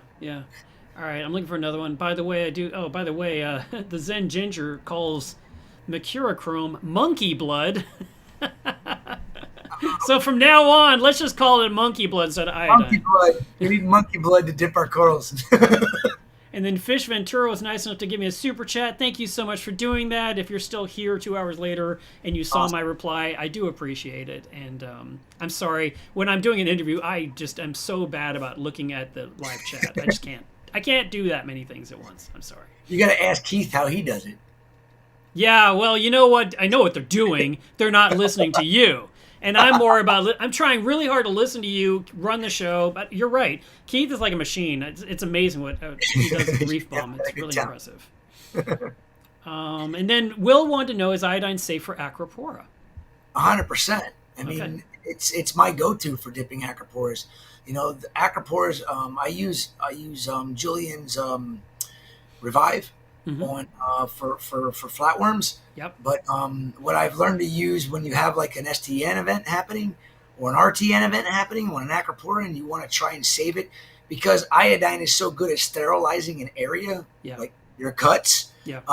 If you have a pathogenic issue like that, that's when I go with a more concentrated iodine dip on an acropora and do it a little bit less time. But the higher concentration will help to possibly rid that pathogen from whatever's causing, the pathogen that's causing the STN or the RTN. 100%. Again, my iodine is my go-to. I mean, we go through about 2 liters. Here's what I get. I have a special way of, I have licensing. We can get this bottle this big. This will last us about 6 months is all. And that's 2 liters of iodine. It's a lot of iodine. Yeah, that'll last me the rest of my life. Well, you know what? And everybody's like, "Oh man, that's gonna be expensive." Yeah, it's about $1,500. Okay, so I don't spare any expenses. I mean, everybody's so cheap to buy the cheapest things on the market. These animals, again, I'm going to reiterate it again. They're too precious for you to penny pinch on something super as important as doing a dip. $1,500 every 6 months. Now, that's not for my facility and the amount of corals that we dip. It's not that much when you break it all down. I mean, Sounds like a lot. Yeah, I mean, we're using drops. A mill here and a mill there. But I mean, you got people spending thousands when they take their cat or their dog to the vet, and there's some horrible thing, and it's like $4,000 to fix whatever's wrong, and you're like, well, it's my dog or it's my cat, and this is the same thing. This is my fish. This is my coral. So it makes sense. I can't wrap my head around too is why don't people treat their corals in their reef aquarium and their fish in their reef aquarium like their dog or their cat? It's no different. Actually, it's probably a hell of a lot more expensive to keep a reef aquarium, especially one with decent size to it, than it is to keep a dog or a cat alive. I really think that people in general look at the reef tank or look at what's in an aquarium as plants and some fish. They don't really understand these are animals, that these are corals. And when people come to my house and they see my tank, I always tell them everything in there's alive. Everything you're looking at's alive. And they're like, really? I said, there's nothing fake in there. They're like, wow. It's like, look at this one really close. Look at all those little things that look like flowers. Those are all individual mouths. And I'm like, and they're everywhere in this tank. And they're like, wow. I'm like, yeah, this is not just, decor. Exactly. It's they're living creatures. I mean, they're just like as far as I'm concerned, people don't take a plant. They take plants for granted too. Yeah. I mean, it disgusts me to see trees cut down because, I didn't like the tree. You know what? The tree was beautiful. It's putting oxygen in the air. Why didn't you like it? Oh, because it was putting down all this, garbage once a year. Really? You can't clean up after the tree once a year? I mean, it's keeping you alive. And for me, it's my shade. I get these phone calls every week about solar, and every time I'm like, no, I am not cutting down my trees. I am living in Texas. I believe in shade over your solar panels. Plus, same with Florida. Their solar panels will never give me enough power. They won't. Nope. I'm alone with a dog and a few aquariums, and I have a business here, and I use energy like I'm a family of 6. Yeah, makes sense. I mean, it is what it is. I never once think, oh, I better not cook dinner tonight because that'll cost me money in electricity. I'm just like, the bill is the bill. I just have to pay the water. I got to pay the electric. I got to pay the insurance. I got to pay these things. And it's just, I mean, they cannot give me enough solar panels. I don't have a big enough roof to get enough panels to get enough power. Last month's bill might be here next to me. Hang on. No, it's not. It's somewhere else. But I feel like I used something like 117 kilowatt hours per day. And I think a roof of panels gets you maybe 65 kilowatts per day. So it's not even half of what I consume as a wasteful American. But I mean, I'm running AC. I turn on my TV. I've got a reef tank. I've got Caitlin's reef. I've got the anemones. I've got, heating and cool. I mean, I mentioned AC already. But I mean, I use power. Yeah. I think solar panels are great. And I think that, if you can afford to put them up because it's definitely helping. But in the long run, when you break it down, like I had, we were talking about the shade. Yeah. Okay. There was it's actually my manager's, his wife hated the oak trees because their gutters got clogged. Yeah. And they were huge old oak trees, and they basically covered their entire home. Yeah. And she hated them because it was a mess. They, to clean them up. They got into the pool and this and that. They whacked them. Yeah. Their electric bill tripled. And literally. There you go. There you go. And he calls me up, Jacob calls me up. I'm like, yeah, dude. I'm like, I told you, dude, you're appeasing your wife. Yeah. Now she's going to yell and complain about the price of the electric bill every month. Say, I told you so. Yep. And that might not be a good thing for you to do, but. Hey, speaking of money, this was kind of something that just occurred to me today, which was kind of cool. Talk about going off topic. I had canceled my regular Dish Network service, just television, because I couldn't stand the bill. I mean, it starts off nothing. Like, for the first year, it's only $40 a month. And then for the second year, it's only $50 a month. Suddenly, it was $220 a month. And I'm just like, I'm just not watching that much TV. It's ridiculous. So I canceled it. I didn't even do that whole negotiate. I was like, just stop it. Just end it. I've given you tons of money. Just stop the bleed. And so no more bills since December, which is kind of fantastic. And this year's health insurance, for whatever reason, I got a better deal than last year's. It is. And I'm like, okay, cool. And I'm like, wow, my checking account's not running out of money like it used to. I suddenly am saving, like $300-$400 a month that I was paying before just by canceling a couple things, So sometimes we do have to kind of look and see where our money is going. But like this guy chopping down his shade and have his electric shoot up, oof, that sucks because you can't grow a tree fast enough to fix that. You're going to have to wait 15 years to start getting a savings again one day. My trees that when we moved into our house, our trees were, they were only like this big around the oak trees. Now they're, huge. Yep. But that was 20 years it took for them to actually get to the point where they'd be shade trees. So in the morning, our house gets shaded now. But as the day goes on, we're getting blazed by the sun. We're not much different in, longitude than you are. Correct. Yeah. We're almost the same height. Yeah, I know what you mean. Yeah. So in Florida, people don't realize it, but Florida should be a desert. Yeah.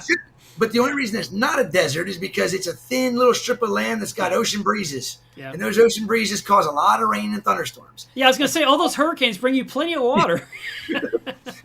Come June, we'll be getting daily. It's like almost like clockwork. Between 3 and 6 o'clock at nighttime, we will get a thunderstorm. And it might be 5 minutes long. It could be an all-night event where it's 2.5 hours where they're building right over top of us, and all we get is torrential dumping. And we're called the lightning capital of the world here in Tampa for a reason. We have thunderstorms in summertime like crazy. Reefkeeper also posted something good for hobbyists and guys that are trying to sell things. You could use FiniShip. That's who I use for my shipping. And he said that most of his shipments are 50 to 75 overnight using UPS. So that's kind of nice. But again, it comes down to destination, how far away it is, the dimensions of the box, and the weight. That's the ultimate thing. And then one of the things that I bought, which has made my life infinitely better, is I bought myself a thermal label printer from Amazon. It was like $100. And then I think it's maybe, I don't even know, it's $20 for like 500 labels. And because I was printing labels on my inkjet printer for FedEx, and it was always a sheet of paper is 8x10, right? And that stupid printer, I needed a black and white label that I would then stick in an envelope and glue to the box, right? Oh. And every time I try to print those things, it's like, you're low on yellow, so I can't print your document. I'm like, I need black ink. Your cartridge is full. I'm sorry, I'm low on yellow. I need you to refill the yellow. So I'm like, oh my God, I run up to Office Max, I get me a stupid yellow cartridge so I can print black. And I stick it in, and then like 5 days later, I'm low on magenta. I'm like, you're not even using colors. Why are you? And so I was complaining to my best friend, and she said, just get yourself a thermal printer. And I was like, what? And then I talked to someone else that said, you can get these things, they're really cheap. And I was like, all right. Oh my God. I've been using a thermal printer for all my shipping labels for years. You know what? Since before COVID. And you just tell it, and it makes a 4x6 label, and it's so easy, and it works. The company's called Rollo, Rollo. I know what you're talking about. And it's awesome. Because we normally ship out so many labels or so many shipments in a day that, we're using we just have black and white printers. We don't have any color printers in here. And, we can spit labels like crazy. Yeah. But it'll print 2 per sheet. Mm-hmm. Yep. Sometimes we're wasting half a sheet. Yeah. Well, you can't help with these big printers. So I was so happy to go to the Rollo printer, and it's been a 99% perfect. Occasionally there's this weird hiccup, but most of the time it's something I can solve rapidly or call them up and they help me over the phone. Well, we can get the UPS will send us rolls of the peel off labels. They'll send us rolls of them, and we also get or the sleeves. Mm-hmm. So you get the sleeves that you stick the plate paper in, or they'll send you the rolls of the. Yeah, I would order the sleeves. Yeah, and why don't I do that, dummy? Get a thermal printer, Chris. The thermal printer means no more buying ink. I ended up replacing the inkjet printer completely with a laser printer, which my best friend said, just get a laser. And yes. I bought it, and it came with like a default drum or whatever you call that part that the ink is on. that was only going to be like maybe 200 sheets and then it's empty. And so I ordered it as well as maybe a 2-pack or maybe it was a single pack of the laser drum. And Yep. I went like 300, 400, 500 pages before the default ran out. And then I put the other one in, so like a year later, I put in the official first roll of ink. And that one, it's still like 60%. And I've had this thing for like 4 years because it's just, it's so easy. Before we got before Devin started working for us, the young lady that's working here now in the office, I was printing labels and invoices and everything on my print. Heck, I think I've had it's a laser jet, and it's I don't know, probably 20 years old. Yeah. I don't think I replaced a cartridge in that thing for probably almost 2 years now. Isn't it nice? So that's the thing. Get away from the inkjet. If that's part of your business, get rid of it. Go to thermal printer. If you want to do another kind of printing, like you said, invoices, then get a laser. And between those two, you start making money selling your corals. Yeah, Because you're not giving it all to HP. Right. Let's see. We got another super chat. That was from Wife Price Reefer. Thank you so much. Thank you. They said they got a good order, well-packed order from WWC, Worldwide Corals. Let's see. Jason says Uline may be expensive, but it's so nice to have a warehouse local so I can pick it up without shipping, which is a lot, because shipping large boxes and sheets of foam adds up. And, in packing peanuts, they weigh nothing, but they'll charge you like $60 to ship you a bag. Right. I go to a supplier here probably twice a year now. I used to go like every 2 months. And I used to buy like $150 worth of packing materials. Now I'm spending $500, $600, $800 on packing materials per shipment, per collective. And I go up there with my trailer and my Tundra, and I fill the bed of the truck, and I fill the trailer to the top, and I bring it back here, and I bring it all out into the studio and stick it all up in the attic and stick it along the wall, and I have every size, because you have like probably 3 sizes, maybe 4 sizes of boxes. I have like 19 sizes because I have so many different things of different sizes to ship. And I kind of wish I had like 3 boxes. That would be so nice, but I can't. The products I sell could be something this small or it could be something the size of a sump, Yeah, we actually have like 5 size boxes now. Now we found the company that sends us the boxes already assembled. Everything's ready to rock and roll, and they deliver them for free. And it's cheaper than us buying them from the place we normally buy them from, where we have to then put tape the cardboard together and put everything together. Yep. And I'm like, why are we driving using fuel to go down and pick up 2 pallets of boxes? Yes, it's more compacted and it doesn't take up as much space but if we just keep on a regular basis, keep the orders going, and we'll have a delivery come every 2 weeks when we need, 2 pallets of boxes. Right. Every 2 weeks. We'll have them coming in, and now if we slow down for whatever reason, then we're gonna have to figure out where the hell to put all the boxes that are already assembled that take up all this room. But I know we'll figure it out like we always do. That's my biggest problem. My addiction's so bad with corals. I've taken up every square inch of space in this place to put coral systems. Yep. I know. It's awesome. Dan looks at me and he's like, where are we going to put the boxes? Where are we going to put this? Where are we going to put that? And I'm like, and you can't put them outside. Figure it out.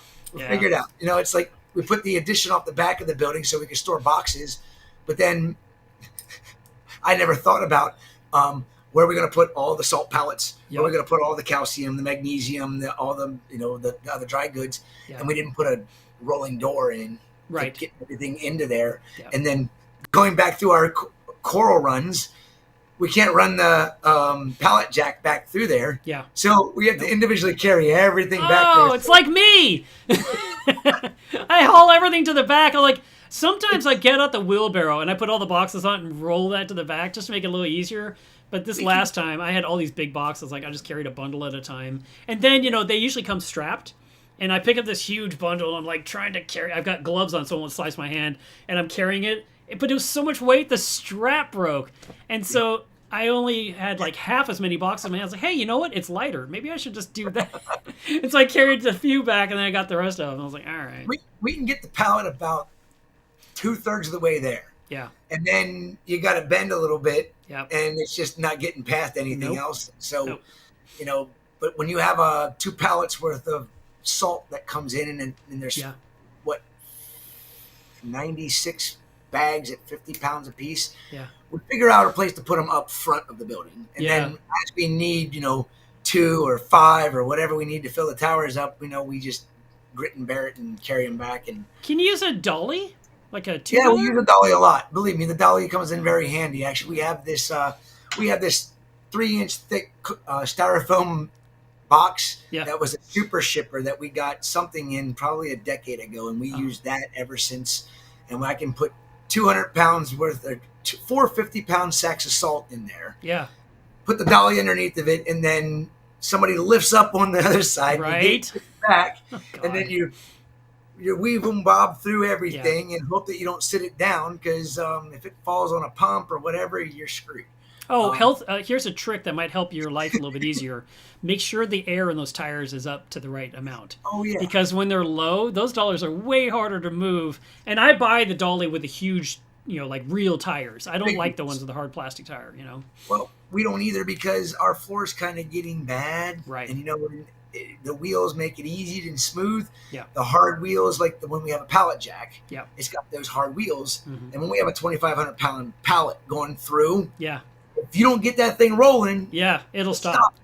and then you can't get it rolling again. Then you have to go to everybody in the entire place, all 4 of us when Yeah. we're here, or 5 of us when everybody's here. Yeah. Get out here and help push the pallet, because we got to get it rolling again. I And know, right? That's hilarious. And so yeah, the tires with air in them are definitely better Yeah. for moving over rough surfaces. Absolutely.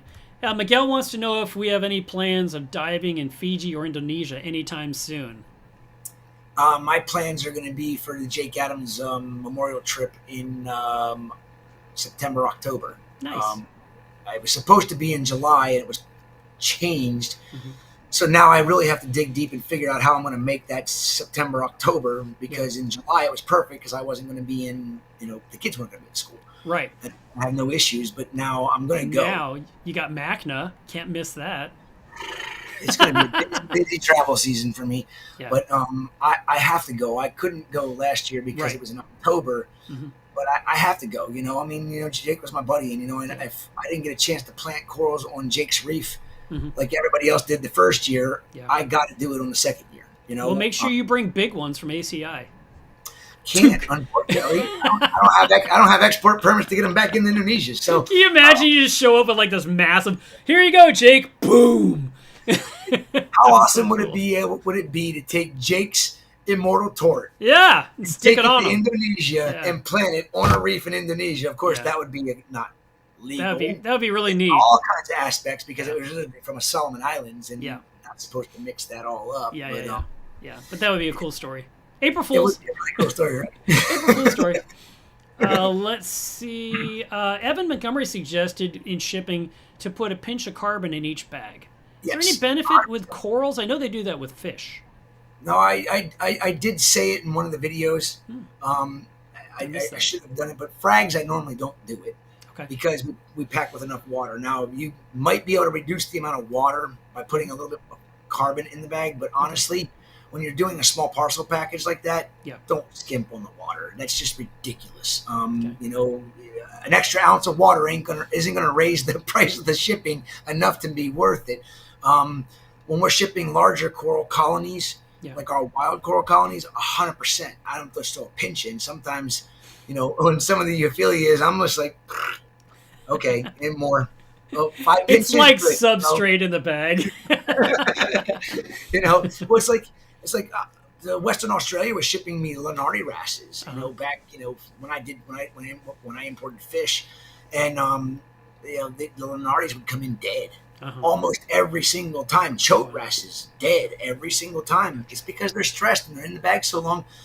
So I came up with this stupid idea, and I found a better idea afterwards. But I said put silica sand in, and make sure you label silica sand so that they don't have to worry about it being CITES Right. for carbonate, calcium carbonate sand. Yep. Make sure it says silica sand on it. And we had no issues, and they would bury themselves in the bags. Ah, Yes, there was a lot of extra weight, but they felt safe.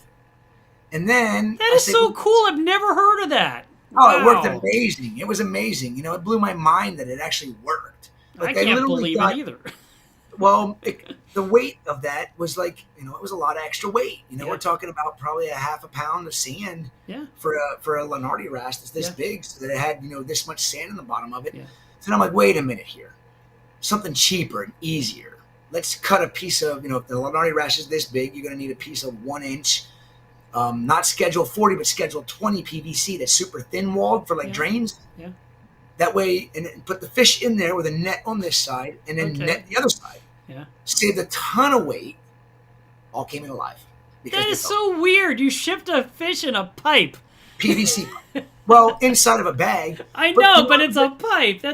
I would think it needs the air of the bag of water. I mean, I know it's getting it, but I can't believe the pipe. I would think it'd be like a little stagnant area. Here's all this good water, but the What we were pipe trying to is- figure out, I'm a problem solver. That's one of the things I do. And I that try to worked. solve Wow. everything. And the sand worked because you think about it. What happens to a wrasse when you're chasing it with your net in the wild? Where's he go? Boop, right in the sand. Yeah. So he feels safe in the sand. So that's why I just clicked, put the sand in, and then I was like, well, there wouldn't be any real difference if it had a piece of pipe. It was kind of surrounding it, kept Yeah. it safe. Yeah. Let's give that a try and see what happens. And boom. And now the supplier, from what I hear, Uh-huh. every Lenardi wrasse that leaves their facility goes out in a piece of Schedule 20 1-inch PVC pipe or bigger. That's And hilarious. They arrive Why alive. not just use some great stuff and just encase it? Well, they used to try just putting like black tape, Yeah. duct tape or something around it that would shade it and keep it Like safe. the but, black boot we were talking about. but that doesn't make any sense when it's already dark inside the box. Yeah. But that casing is what Huh. kept it, made it That was real interesting. Talk about a side note that we bring in at a 2 hour and 30 Hey. minute mark. If you're shipping fish, Yeah. and you're shipping, say, a chote wrasse or a Lenardi wrasse or a leopard wrasse. Leopard wrasses are notorious. We call them flatline wrasses because they Wow. didn't ship 6-line wrasses. You want to ship a 6-line wrasse, I guarantee you the biggest issue with anybody that ships fish, one of the worst fish for them to ship is a 6-line wrasse. I guarantee it. Wow. Put it inside of a piece of 1/2-inch PVC pipe that's about this big. Put a net on this side. Put a net on this side. Drop it into the bag. I bet you it solves your problem. I It's bet you it unbelievable. solves your problem. I'm surprised you're not just saying use a strawberry basket. It's too open. Yeah, yeah. Wow, that is crazy. All right, next question. Larry wants to know, what do you look for to identify a stressed coral during shipping? Is it a certain scent that the coral gives off? Is it more the color that you would notice? Okay, depending on the species is going to determine on whether or not it would be shipped. Okay, say if the water's cold, guaranteed that it's going to be stressed. Yeah. If the water's warm, guaranteed it's going to be stressed. Now, if the water's got a slight tint to it, that it's not crystal clear, Yeah. guaranteed the coral is stressed. Mm-hmm. If the water's crystal clear, in most cases it's perfectly fine. Yeah. If you have this color in your water, then you got some sort of stress factor that's causing that coral, that water to be cloudy. Yeah. One of the things to look for, and this is something that I think is super important. If somebody's telling you they're selling you a cultured, 100% aquacultured Fimberphilia or Euphilia, torch coral, hammer coral, frog spawn, and they tell you it's cultured, and there's no tissue down the side of the skeleton. I mean, good tissue down the side of the skeleton, not this 1/8 of an inch. We're talking about 1 inch to 1.5 inches of tissue, and the water is crystal clear. That coral was cultured in a lot of cases. If it comes in and the water is cloudy and the tissue is, say, 1/8 of an inch down, and they say it's cultured, I can believe that. But if the coral comes in and it's only 1/8 of an inch down, the water's completely cloudy, and the coral's not looking happy, it wasn't cultured. It was a wild piece of coral. So tissue recession is part of the reason why a Euphilia clouds out the water. That's the first thing to start going. The main polyp is usually the last thing to go. So if you have tissue on a cultured coral, even if it's a wild fragment of a torch coral, and the shipper was being a good Samaritan and shipping you a coral that had, a tissue down the side of the skeleton about that far, if it's completely recessed and you see no tissue coming down and the waters are slightly cloudy, guaranteed that coral is stressed out. and there's a good chance you might not keep that coral alive. Mm-hmm. But if you have good water parameters and you don't acclimate it, and you put it straight into something that's from your system and don't stress it more by dipping it the day you get it, unless you're using mild iodine bath, you don't want to stress it more. You know, you do your KFC dip or any of that other dip, wait until the coral's happy to do that. Right. Trust me. You do that dip on it, it's good as dead. That dip is very stressful on corals. I'm not saying it does not work. Right. I will never say it doesn't work because I know and heard great stories about it. But personally, I will never endorse it or use it because it's a lot of stuff in there. No, I agree with you. And matter of fact, you mentioned being a good Samaritan. And I know that sometimes you might say, I want to do something nice for my friend. I'm sending him these corals. And this actually happened. This is a true story. I'm not going to mention the person's name. But they were shipping me corals, and they said, well, I'm going to go ahead and dip all my corals before I ship them. So he literally dipped them, and then he put them in the bags and shipped them to me. And I had like a 90% loss of that shipment. Like, I paid for shipping because I was covering the shipping. And I was like, why would you do that? And he's like, I didn't want you to get any pests. I'm like, I have dip. I could totally do that on arrival, And he was like, well, I just thought I'd do something nice for you. I was like, it's the worst thing you could have done. Because the coral just went through this medicated bath, and then it goes into a bag, and it's sealed with no circulation. It probably still has the medication on its skin, so to speak, or within its polyps. And then, it's releasing it, and it's just breathing it. I mean, if you leave a coral and dip too long, it's already in trouble. Well, if you have any leftover of the dip in the bag, it's going to be there as a toxicity during the travel. So you don't dip before you ship. That's for sure.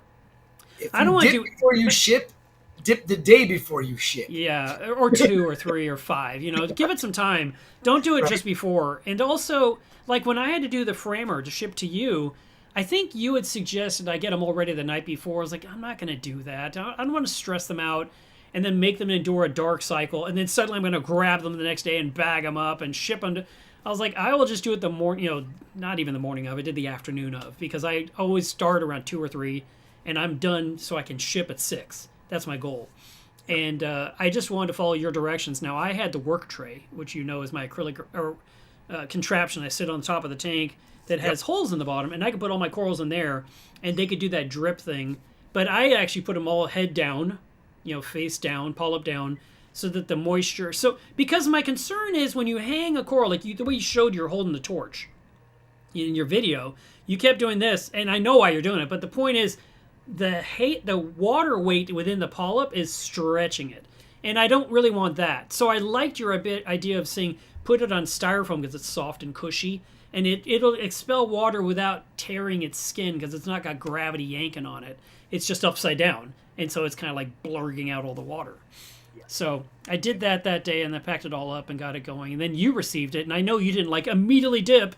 You instead did whatever you do to get them in water immediately in some special tank that is not part of the ecosystem. That way, if I did give you a pest, it's in that tank that you can treat, you can handle. Because I know you're very particular that way. I usually take corals that I receive from other, hobbyists or other businesses. I usually put them in a packing table, which if there is a pest, more than likely it's not getting past a 100 micron sock, and everything gets mechanically filtered. Yeah. But pathogens and stuff like that, there's nothing you can do about that. They're going to go through any 100 micron sock, and nobody's using a 1 micron sock to build stuff out because you'd be changing your socks every couple of hours. Yeah. Because at that point you're catching ciliates and everything else that are found in your water column, and you'll never, never is feasible. But we don't dip anything wild. It comes in, goes into a unpacking table in the water that we received it in. And we've got the crew cutting bags open as somebody's opening up the boxes and putting and as the bins get filled up and one box is fully opened up, I'm putting them onto a styrofoam and letting them expel their water on the styrofoam, and then they're going straight into the coral system, the wild receiving coral system. Yeah. And we don't treat the wild receiving coral system unless it is 100% necessary. Right. We do go through and grab corals on occasions that are known for pests, especially euphyllias. I will not dip a euphilia until it's been here for 1 week, because if I do, they're dead. Yes, and that's my point. Is like sometimes we have to let them be. So I mean, ideally, you should have a quarantine tank or a standalone frag tank to put stuff in, rather than putting directly in your tank. But invariably, if I get corals, because I don't have that set up right now, I prefer, if I can, I really want to put them through a dip. I mean, I just do. And then as soon as I'm done, I put it down on the sand bed, the farthest point from the light. I don't try to like cook them under the lights because they need light. It's like, let them just get used to not being handled by a human being. They've not been shaken around in a box. They've not been put in a chemical dip. Just as soon as I can get my hands off them, great. And then, a week from now or whatever, that's when I start to plant it in its place. But ideally, yes, having a standalone system that is nice and stable, that you can put your new arrivals in to give them time before you put them through a chemical dip would be smart. You reminded me of a funny story when my customer got the Frag to order stuff, and he got one of each, and he shows me a picture of them, and they're all in the sand, and I'm going, what are you putting the corals in the sand for? He's like, oh, they got to be acclimated to my aquarium light. And I'm like, what's your par at the top of your tank? Yeah. He's like, oh, it's like 350 to 380. I'm like, dude, put my corals up top, dude. You're giving half the par they're getting at my farm. Yeah, they're getting 100 at the bottom. I'm like, you're stressing them out more by not cooking them with your lighting. I'm like, I'm like 600 to 800 par on my acros on my farm because I need to grow corals fast. Right. I don't recommend anybody else to really do that. 350 to 400 is really a good high output of light, and micromoles is what you really should be looking at, and it's pretty freaking intense lighting. You can't overlight my acros. I'm sorry. Right. You can't. Glenn Smith wants to know, what are the 3 most popular corals being sent to your customers from the farm? At this point in time right now, it's Frag to order acros. I mean, we've been moving a lot of Frag to order acros. I think we probably, we probably sent out 100 acros a week when we were probably only sending out 100 a month. Wow. Because of the Frag being put onto the plug and heal time, and everybody's like, well, I don't want to plug. But also, when you get a freshly cut acro, and I put a picture of my mother colonies up, you're getting a fragment from that mother colony, and you're going to get exactly what you see right there. It's going to be that amazing, because a fragged acro always changes after it gets put onto a plug. It shifts in color a little bit, and people are loving the fact, and they're selling a lot of them. I mean, they're selling like hotcakes. Actually, I got stores that are reordering the same corals over and over. And when I run out because I overestimate and I can't sell them a nuclear cherry bomb this week, they're going, oh man, well, I needed like 3 or 4 more of them. I'm like, well, you're going to have to wait 3 or 4 months until they grow back out because I don't have 3 or 4 more to cut. Yeah. If you want small itty bitties that are like boogers, like some of these people send out for $1,000, I'll gladly sell it to you. But I don't feel confident. I don't feel comfortable cutting that coral and shipping it to you. You know, it's literally a half an inch, 3/4 about the smallest I'm willing to do. Yeah. But I can't say it's that alone. It's we ship a lot of cyphastrias. I don't think it's really any particular coral in general that we sell more of.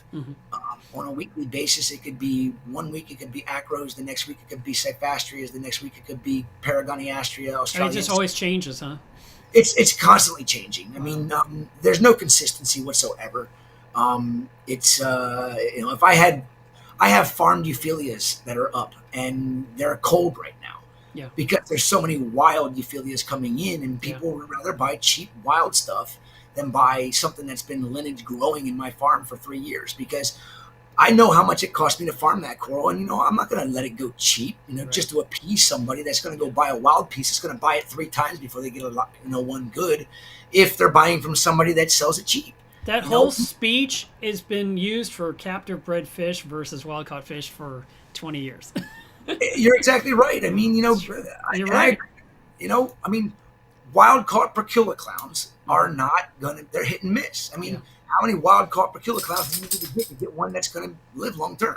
Yeah. Now, from Solomon Island stuff, they're few and far between. You're starting to be more and more coming in, but they were the solid as a rock. They were the ones that were most people used in the beginning of clownfish breeding. They were Solomon Island clownfish. But when you're getting them from the Philippines and Bali and wherever they're collecting them from, you don't know how they're being collected. I mean, they can say all they want, but until you're there actually physically watching what they're doing, these are third world countries. The majority of this stuff's coming from. They're doing their best means they can to get as much as they can to feed their families. Yeah. You know, they're not going to be 100% truthful in how they collect the animals, and that's why I 100% support the wild clownfish if you want genetic diversity. Yeah. If you want, you know, I'm sorry, but you cannot get anything as beautiful as a true perk from Solomon Islands. Yeah. And they are trickling in little by little. Yeah. They're amazing. The wild way out color the captive prey.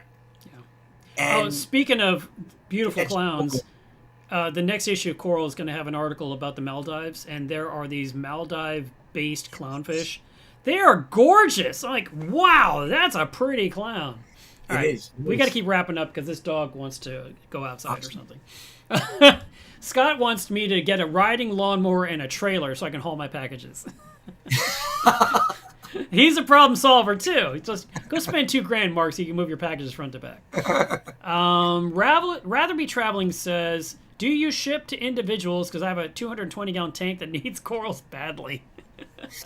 I'm sorry. You know, that's one of the things I don't do because my morals and my ethics. You know, there's a lot of wholesalers out there that will just sell to a hobbyist directly, and a lot of people say to me, "Well, I'll pay retail for it." Well, I respect that. I really do, but we're not geared up for shipping, you know, corals to hobbyists. Yeah.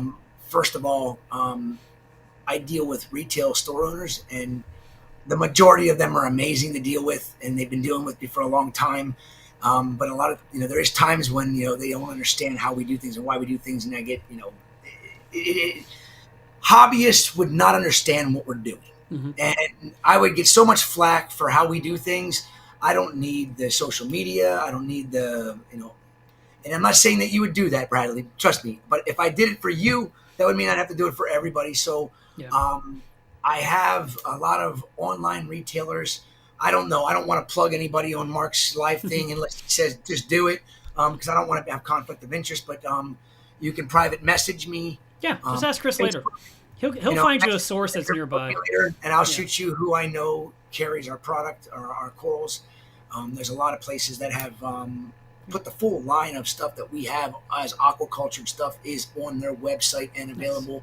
If they don't have it in stock, they will order it for you and get it in the next week and then ship it to you. And then we did do we haven't done it yet, but we've been toying around with doing a drop ship for certain size orders because I'm not doing one fragment to somebody that's right.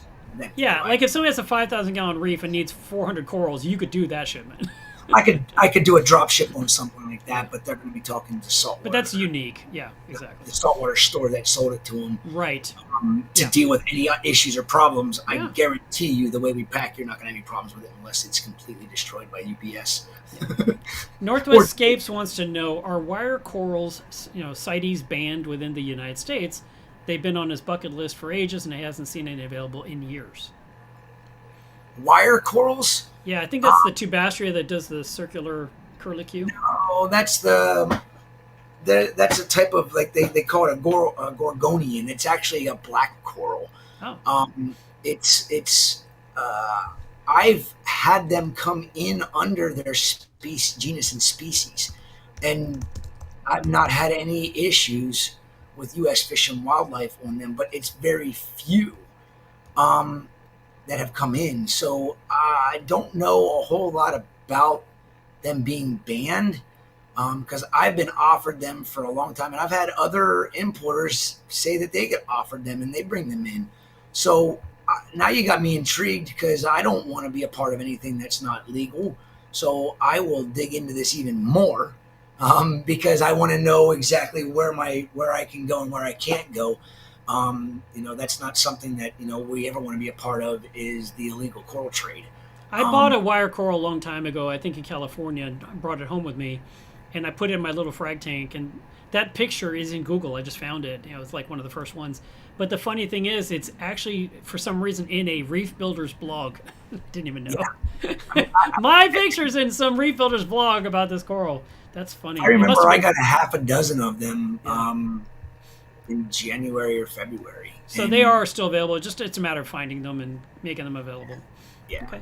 I mean, having permits for import is important. You know, I mean, we that's the problem, with Indonesia. We're not going to see any of this stuff anymore after the 2024 quota is over. We're not going to see wild Indonesian corals.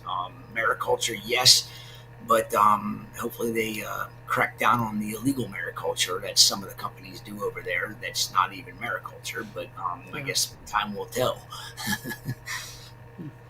Because real mariculture shouldn't be as cheap as mariculture is. It takes time and money to do. Yeah. It's not just a third world country. They still have a lot of expensive electricity.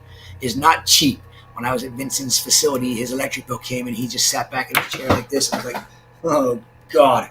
And everybody wants corals for $7 plus free. Yeah. And I'm supposed to be able to operate with this electric bill. And I looked at it and I was like, yeah, it's like 5 times my electric bill for a month. Wow. Is that a month or quarterly?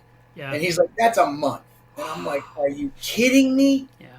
And he's like, yeah, Chris. He's like, everybody bitches and complains about the price of corals. He's like, but they don't even realize what it costs us to farm the corals. Now, yes, we have our mariculture farms that are in the ocean, but we still have to pay employees to go in there and clean the corals, keep the corals happy, keep thieves from stealing them, and then bring them to our facility where we can hold them for a week or so before we ship them out. Electricity is not cheap. How many orders do I have to ship to you to cover that bill? And I looked at my, I remember the last invoice came through and I'm like, holy shit, dude, that order didn't even cover your electric bill. He's like, exactly. He's like, so 6 orders going out the door a week? And I cover my electric bill, and then I got 3 weeks of maybe profit, plus my employees, plus this. It's something that people need to understand. The cost of doing business is a hell of a lot more than what anybody will think it is. It is. We are in an upside-down world. We're like in a Willy Wonka world where people just don't understand the realities. I mean, seriously, and I'm not saying that in a negative. Really I'm not saying that in a put-down way. I mean, literally, they're like, well, I know I can get this from China for nothing with free shipping. And it's like, I don't know how China can afford to send it. I don't understand it. I literally don't. My acrylic costs more than the entire built product before I've even cut out the first shape. I don't understand it. I'm glad you said that, Mark, because, I got a friend of mine, Lucio. He's with Interfish in Australia. He's helped me learn spawning aspects with Kerry O'Neill, with spawning acanthophilias and all that stuff. And he is a Chinese man, born in China and lives in Australia, citizen of Australia, and laughs at Americans and laughs at Australians because everybody says everything made in China is cheap shit. Well, that's because that's what we request. Yeah. Okay, I am not a fan of China and what they're doing in any way, shape, or form, but they laugh at us all the way to the bank because they can build it better, but the American way is cheap. Yeah. And the Australian way is cheap. Yeah. So Lou was telling me he calls up a company in China to build an LED fixture to his specs. And they were like, are you sure you're from Australia? And he's like, why? He's like, because this is not going to be cheap. Yeah. No, I don't want cheap. I want quality. I don't want value. I want quality. And that's what a lot of people have in this country have gotten, I don't want to say brainwashed because then everybody calls me this foul person for saying people are brainwashed. But when you break it down and think about it, it almost is that way because it's been decades of this being instilled into our head of cheap, cheap, cheap, cheap, cheap. Well, if you want cheap, it's not going to last long. Yeah. If you want quality, you want value, it's not going to last long. You want quality, it will last. Yeah. American made back in the day was American made. It was built like a brick shit house. It was going to last forever. Yeah. I still have my mom and dad's, my uncle's Tonka toys. Yeah. My kids were playing with those things. You could throw them in the air and they'd hit the ground and they'd still keep going. Yeah. I bought my son a cheap Tonka toy. He broke it in 3 days. Okay. Value, quality. Think about what you're asking for when you're buying a coral. Is it cheaper or is it a value thing? Yeah. Is it farmed or is it a value thing? Yeah. When you're paying more for something, it doesn't always mean you're paying better for quality. Right. It might mean you're getting gouged by somebody that says they have, quality. But it's hard. It really is hard. I feel bad for retail customers these days because they don't know where to go. You have videos that have been put out there. I'm not mentioning any names of any companies that have put them out there, but it really doesn't matter who it is. There's so much misinformation out there that should not be, and they're followed, and they've got all these likes and all this, and it makes me sick to see all of this happen because it is almost like brainwashing because everybody flocks to these particular sites to see this stuff, and it's not true. None of it. Yeah. It's false information just for promoting a product or a brand. Yeah. And be very careful and very mindful. Do your own research. Buy by quality and trust who you're purchasing it from, and you won't have multiple dead animals before you get one live one. Hopefully. Hopefully. Yeah. But you also have to know what you're doing with your aquarium, because a lot of times if you buy quality and your tank isn't ready for quality, Right. it's going to die in you. So trust one person to maintain and teach you how to reef. Yeah. Don't trust anybody on forums. All right, Chris. Here, there's another question for you, and All this right. one I got to hide you to make it possible. It says, "What species of acro is directly between Chris and Mark in the background?" So I will do this. I'm pretty sure that's Aquaculture Bolita. Yeah, it might be, or something close to that. Tricolor, isn't it? Yeah, it is a tricolor for sure, and I think I got this from Dwayne. And Pretty sure it's Aquaculture Bolita. I think he called it something. I'll never get this to look the same again. I think that he called it something like Lost Soldier or something. I always mess that up, and he's not on the live stream with us right now. Sorry. Yeah, I don't But, know the Looney Tune names. I know my own Looney Tune names that are lineage, but I don't Right. know. I know species more than I know any of the other stuff. Okay. And then Here. I'm gonna show everybody the world. I'm gonna Aw. show the 63 people watching for the first time. Okay, I'm sorry, but I gotta show this. This is friggin' badass. This is how old? 60 days? No. It's more than 60 days. It's I have to get the calendar out. okay. I can't remember how many days old it is, but look at that. That is a baby. Ah! Yeah. Yes! There's Nice! color! Amanda, text me that picture. That's freaking. I'll stick it on awesome. the screen. About the size of a pinhead now. Is that the one you guys grew?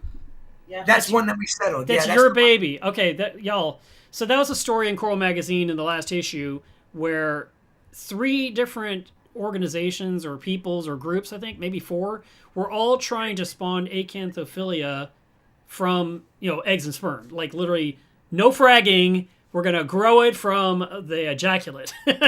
And they captured this stuff and they captured the goo.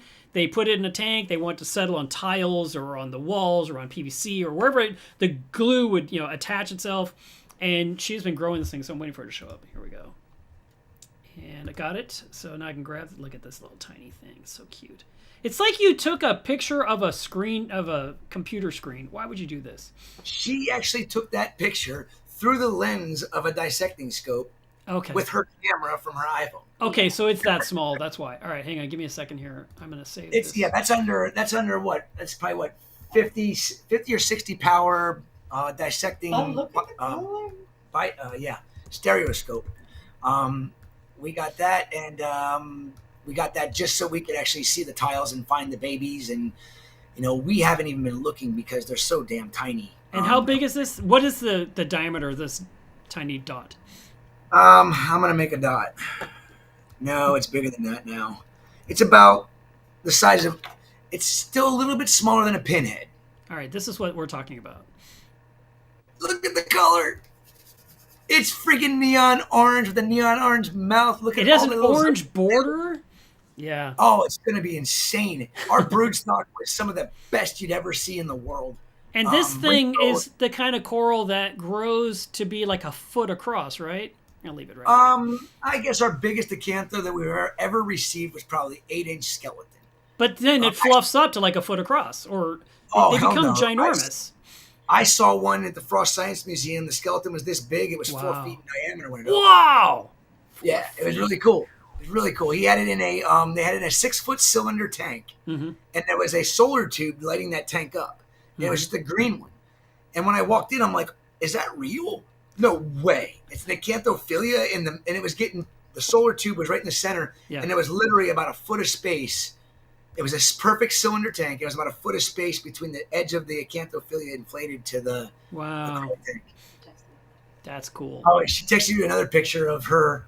Oh, cool. using a dissecting stereoscope. Now But, I got the picture. All right, Gimli save yeah, that. that's a super really. I mean, Amanda and I have to pat her on the back more than me because God bless her. She was over here for a month and a half straight every night, from the sunset on our apex till 2 o'clock in the morning, He waiting knows. for these things to spawn. We were I'm telling the We were I'm telling the talking viewers about now. Coral Yeah. magazine at 2 a.m.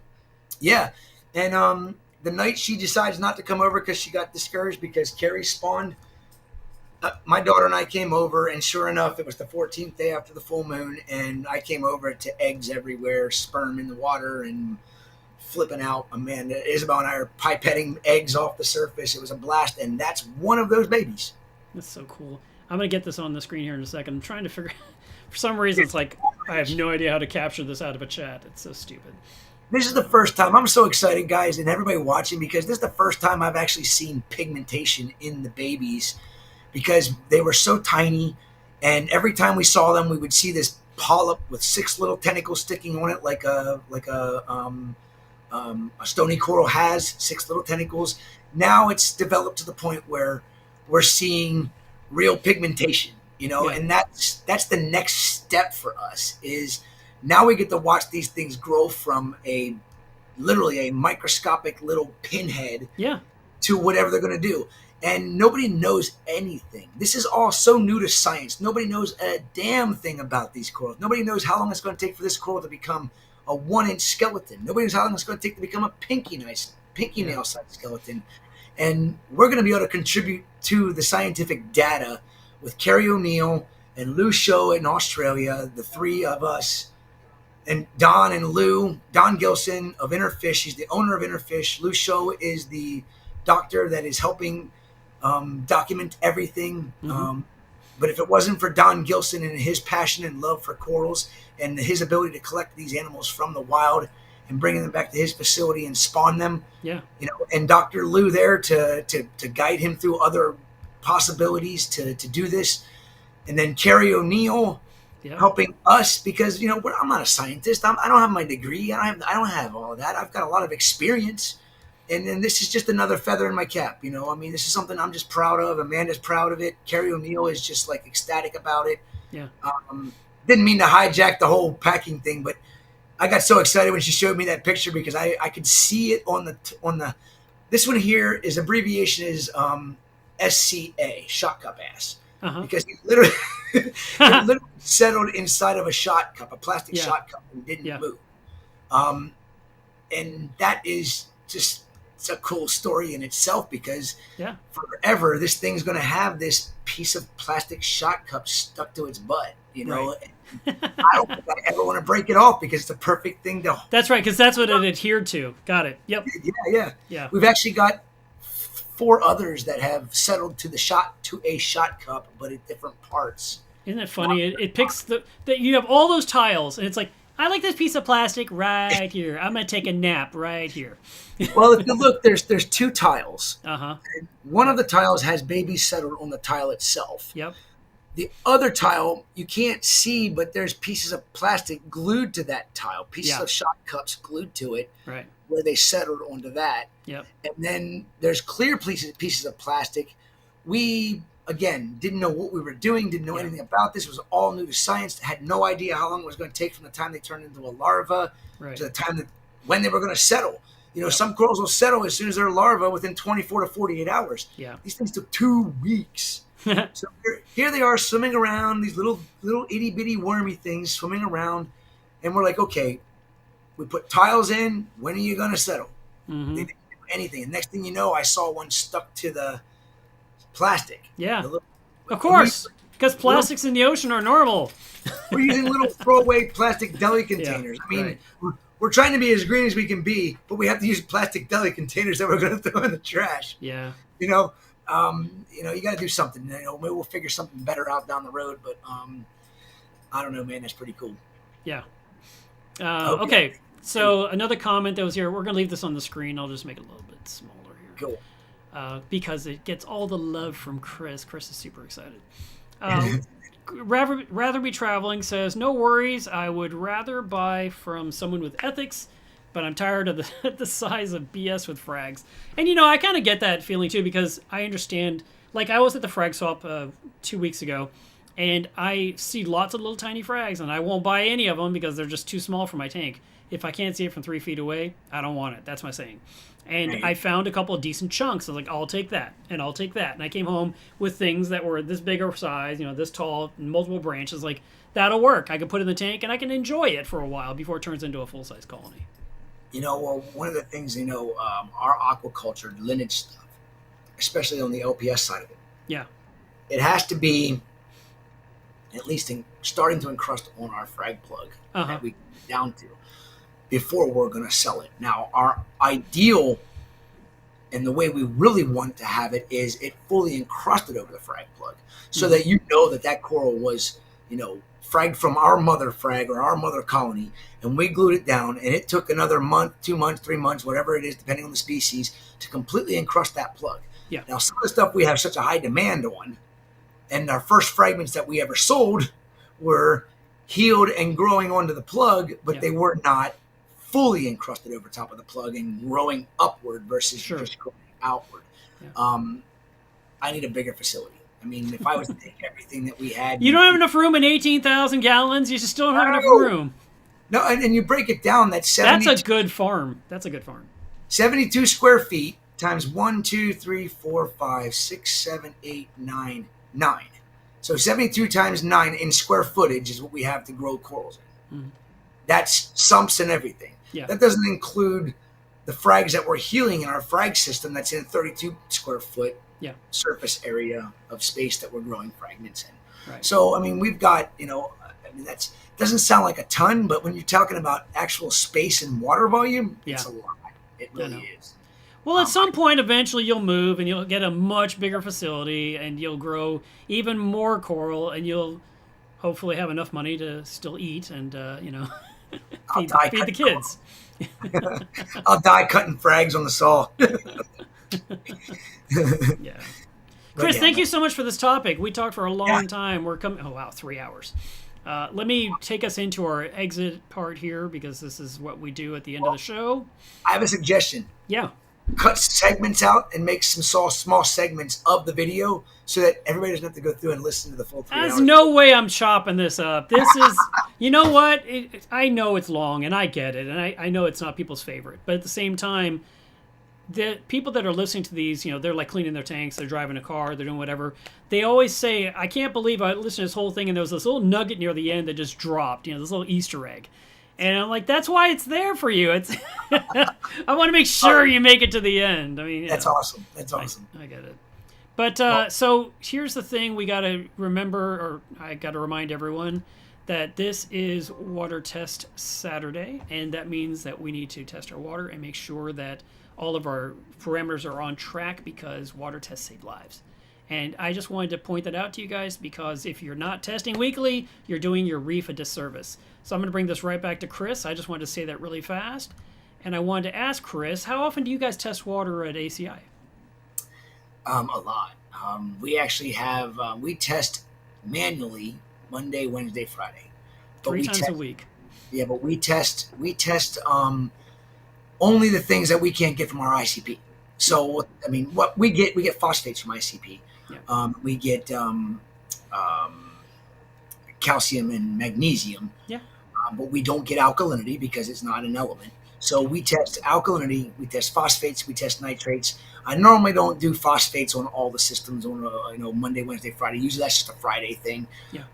Because I go by pH, and if my pH is staying stabilized, I could care less what my alkalinity is as long as it's not falling down into the 6.1 and below range.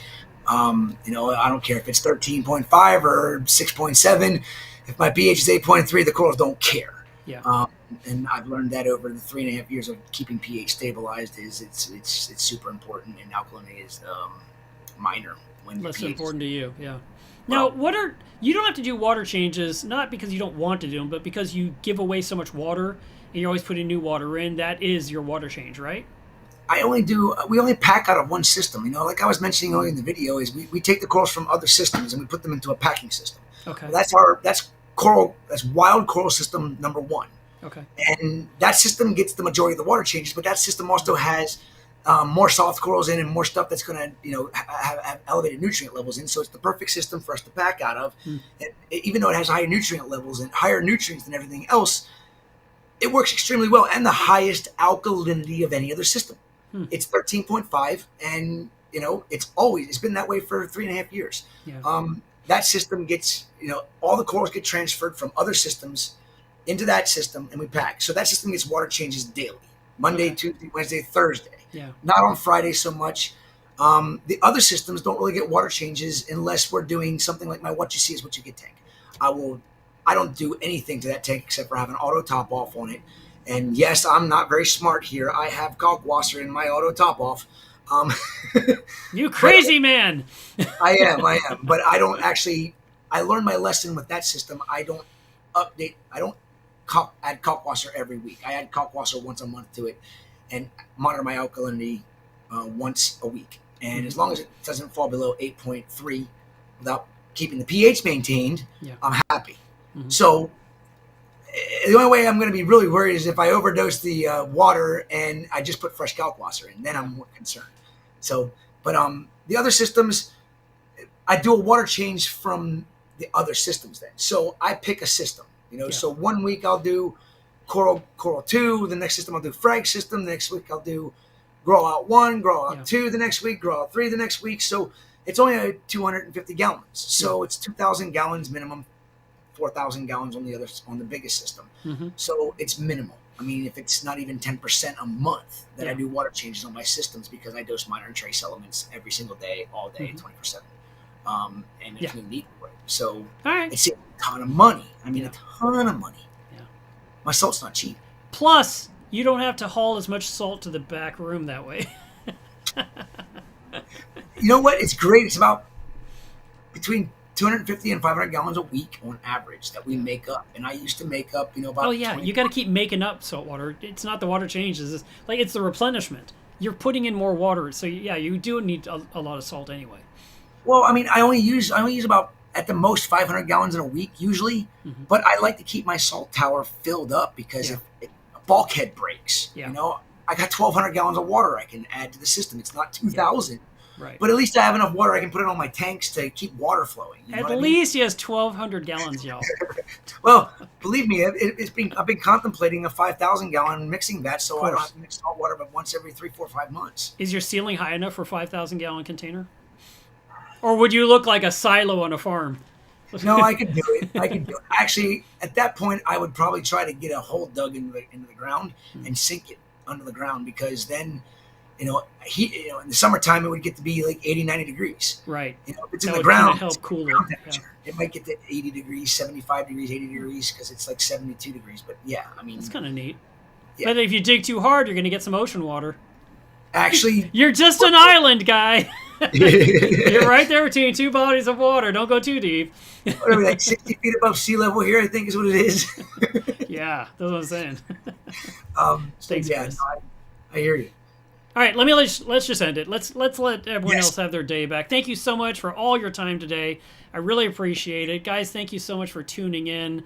I hope you enjoyed this conversation. Chris, I will make a shortened version, probably from the clips you sent me, to stick on the channel. So it's quick to the point with a link to this super video if people want to really understand what you need to do to pack things properly. But I think it was a really important topic. I'm glad we did it. And I look forward to the next time we meet.